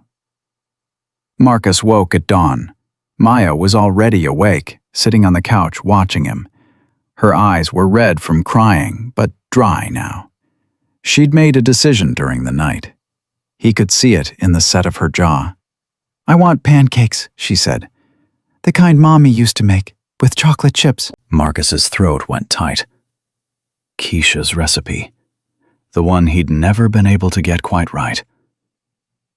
"I don't know if I remember how." "I do. Mommy taught me before she died. I can help."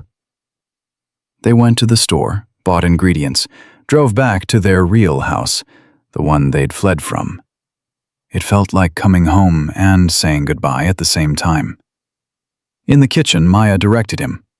3 cups of flour, 2 eggs. Mommy always said the secret was buttermilk, not regular milk.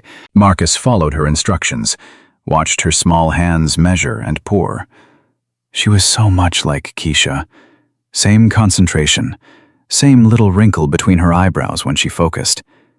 The pancakes came out perfect. They ate in silence. Each bite tasted like memory, like love, like everything Marcus was about to lose.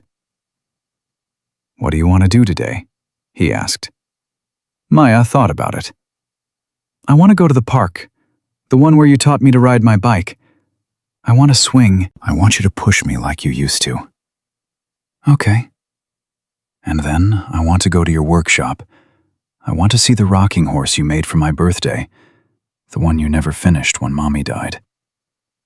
Marcus hadn't been to the workshop in 2 days, hadn't thought about the rocking horse in years. "Maya, please, Daddy.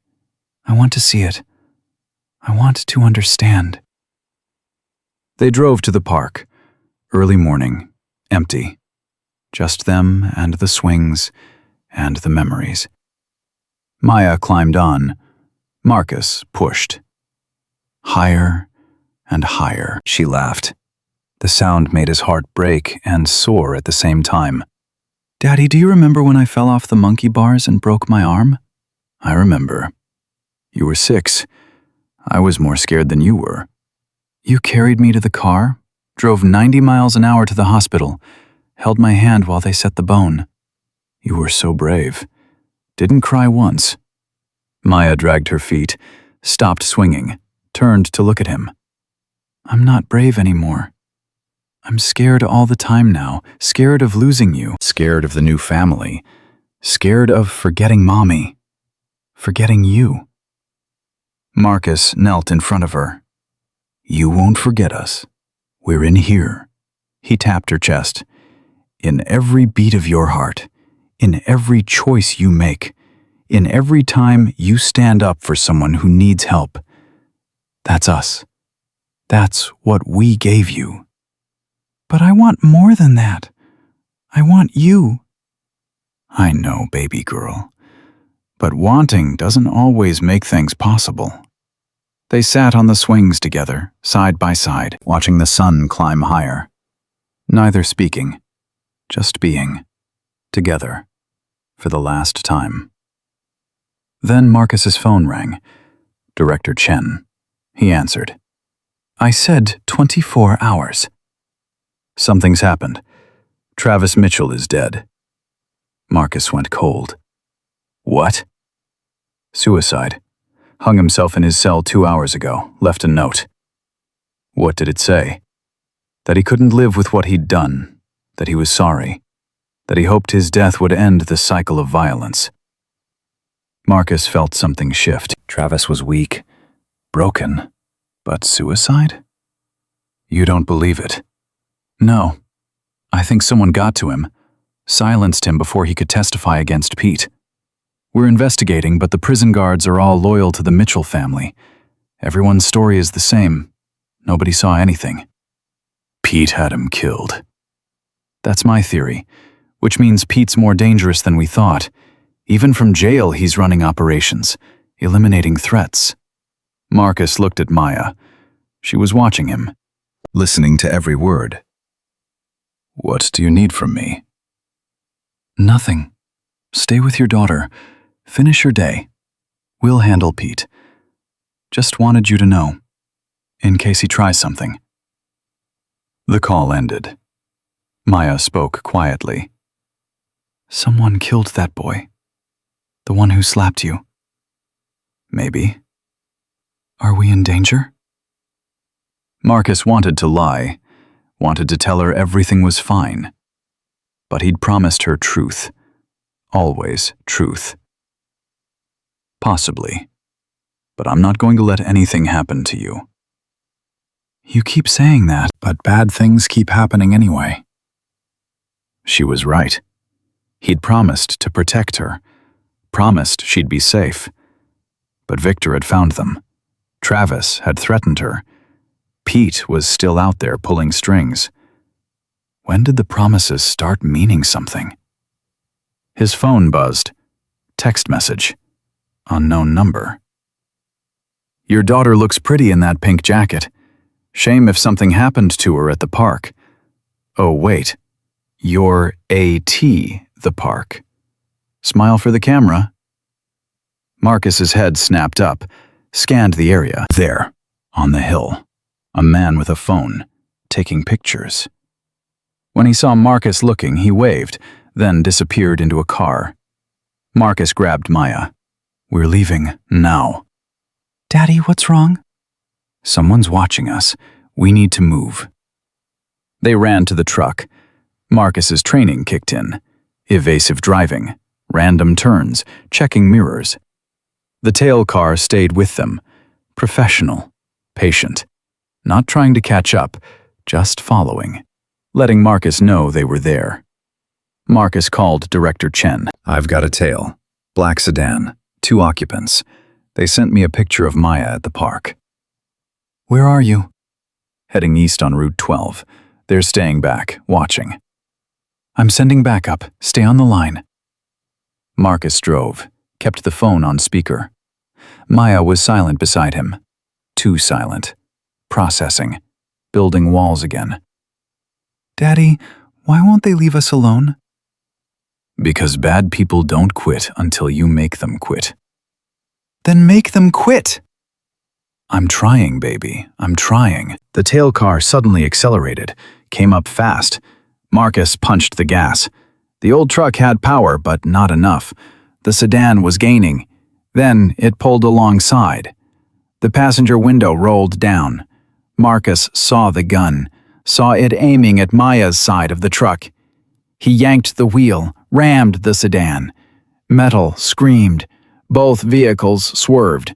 The sedan recovered, tried again. This time, Marcus was ready. He brake-checked hard. The sedan shot past. Marcus cut across lanes, took an exit, lost them in side streets. Backup is 3 minutes out, Chen's voice came through the phone. Where are you? Industrial District, Warehouse Row. I think I lost them. Don't stop. Keep moving until... The truck's rear window exploded.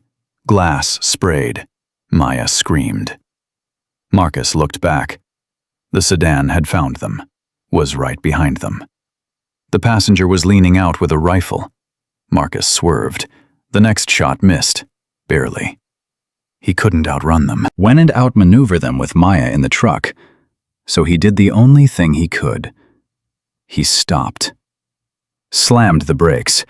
The truck skidded, stopped. Marcus was out before it fully settled, gun in hand, moving toward the sedan. The driver saw him coming, tried to reverse. Too slow.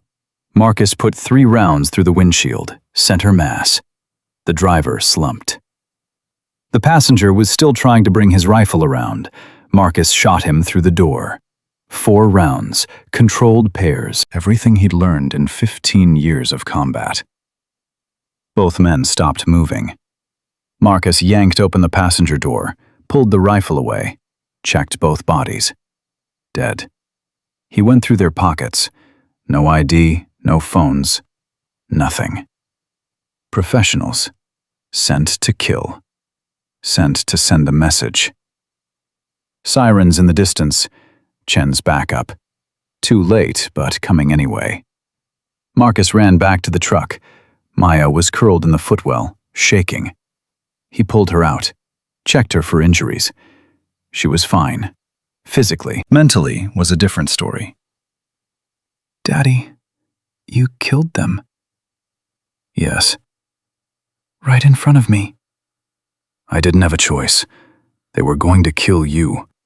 You always have a choice. You told me that. You said strength is choosing not to hurt people. Marcus felt his world cracking. When people are shooting at my daughter, I don't choose peace. I choose survival. But you're not surviving. You're dying.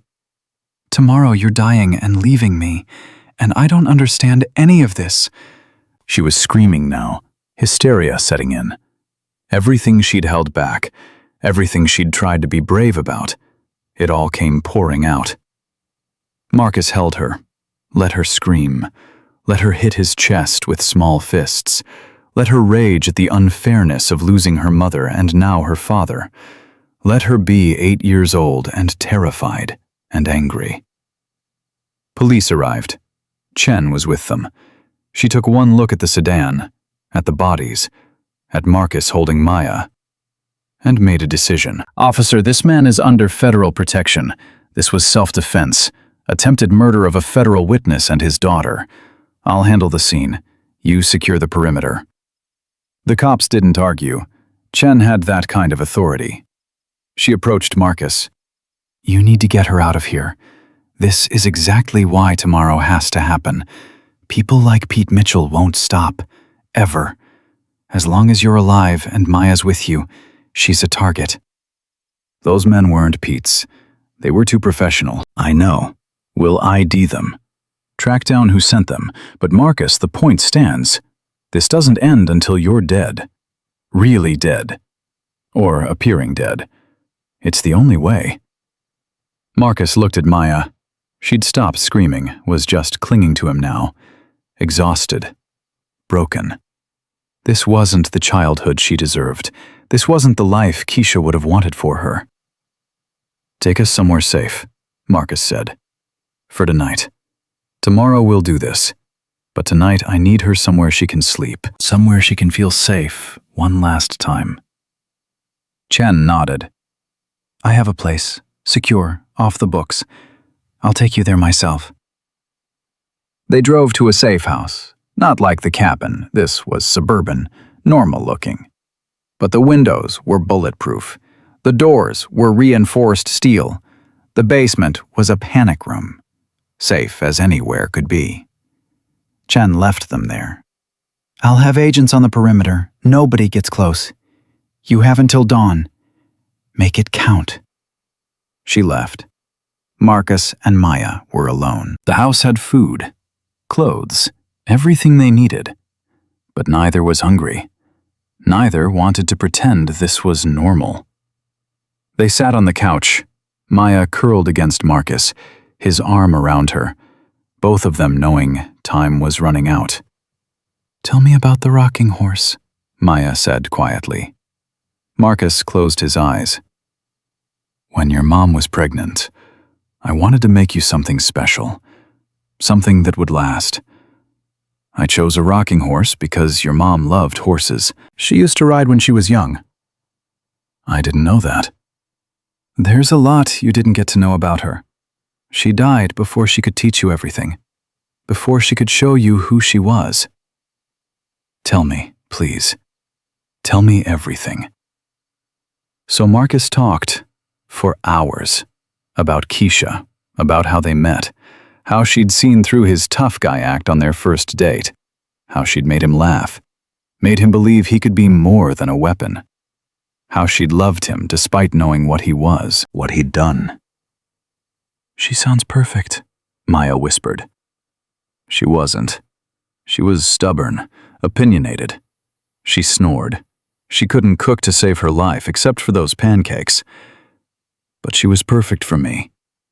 And she gave me you. And that's the greatest gift anyone ever gave me. Maya was quiet for a long time. Then, "Daddy, I don't want you to die."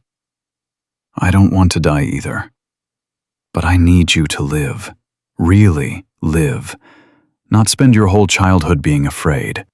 Not grow up looking over your shoulder. You deserve friends and school and normalcy.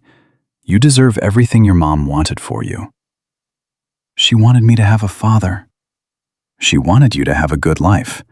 And right now, those two things are mutually exclusive." Dawn came too fast. The sun rose. Light filled the house. Marcus hadn't slept, had just held Maya while she finally passed out from exhaustion around 3 a.m. Now she was waking up, looking at him with those eyes that held too much understanding for 8 years. "Is it time?" "Soon. But first, I need to show you something." Marcus pulled out his phone, showed her a video.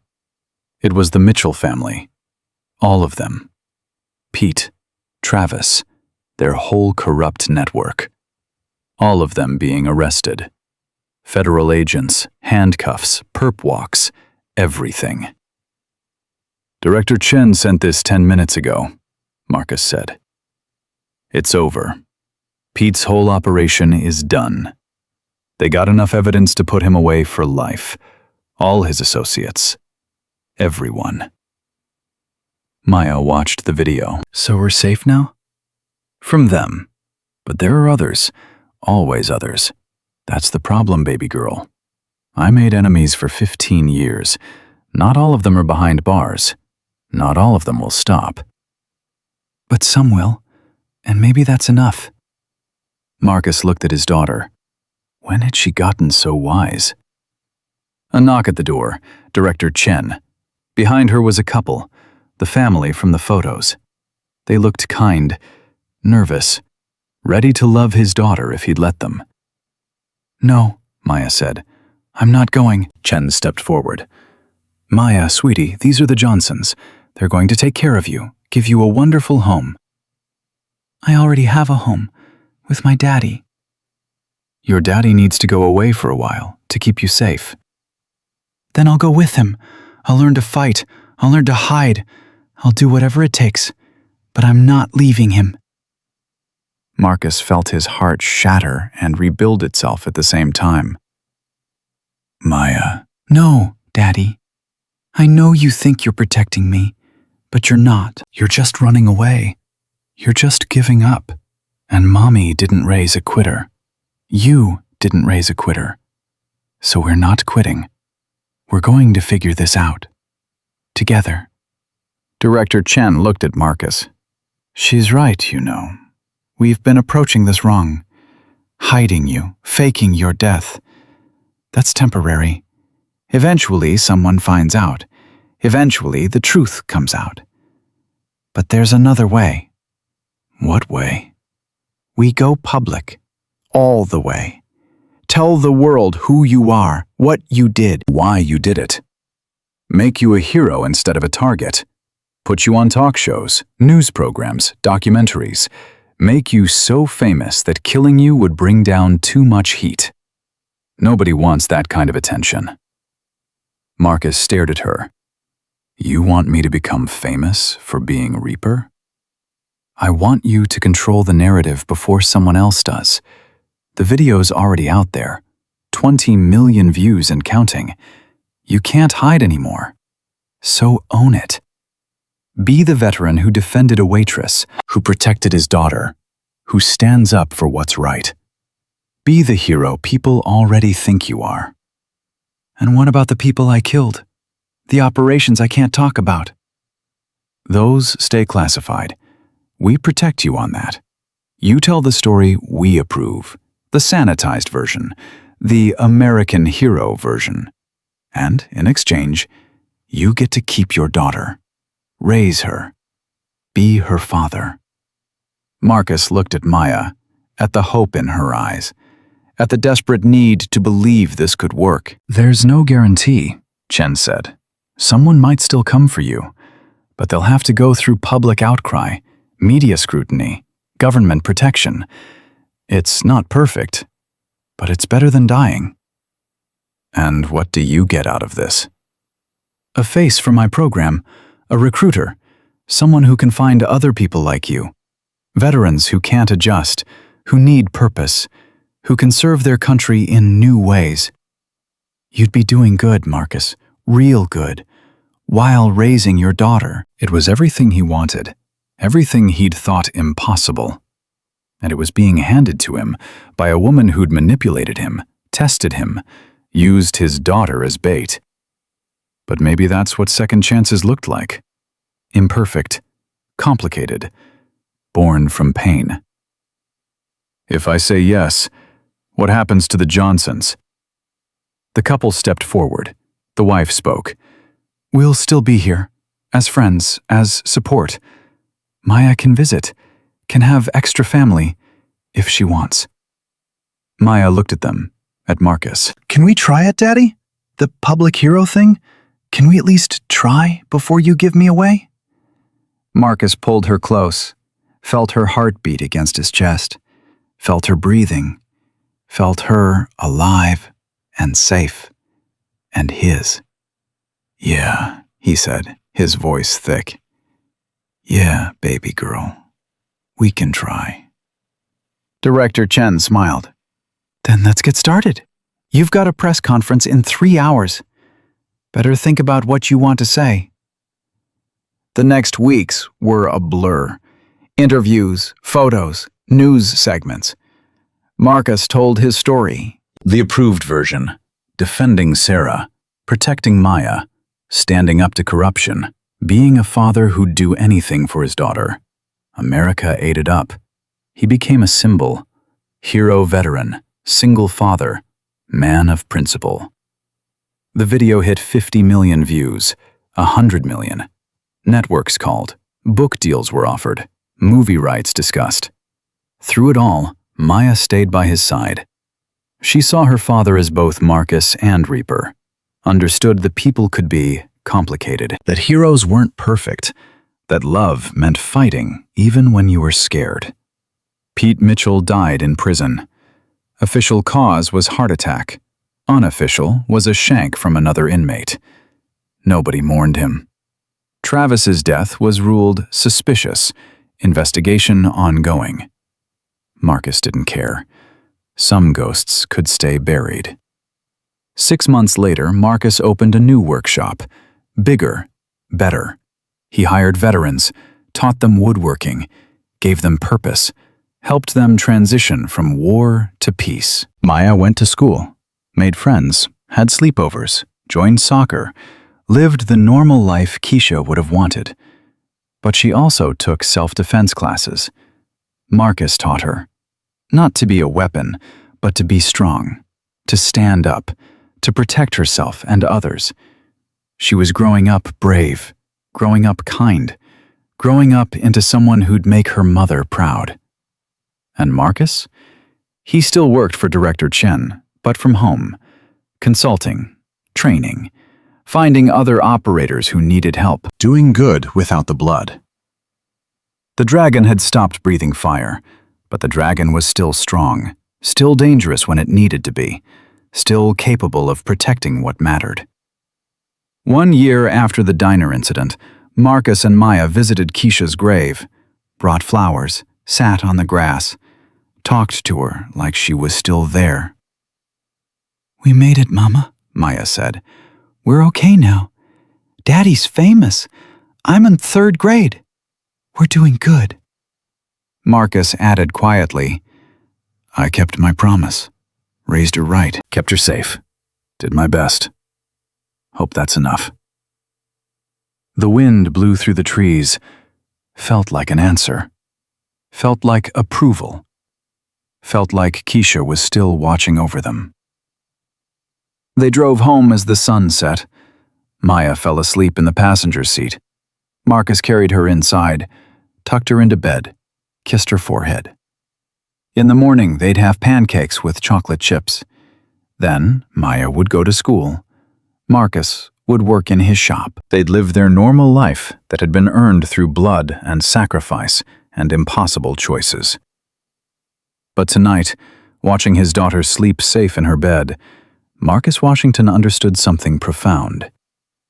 Being Reaper had saved the world 100 times. But being a father had saved him. And in the end, that was the only mission that truly mattered. The dragon slept peacefully now, knowing his treasure was safe, his daughter was loved, and his wife's memory lived on in every choice he made. Some wars were worth fighting. Some battles had to be won. But the greatest victory was simple. Coming home to the people you loved and knowing you'd done everything possible to keep them safe. Marcus had won that war. And he'd won it by refusing to give up the one thing that made him human. His daughter. His heart. His reason to be more than a weapon. That was enough.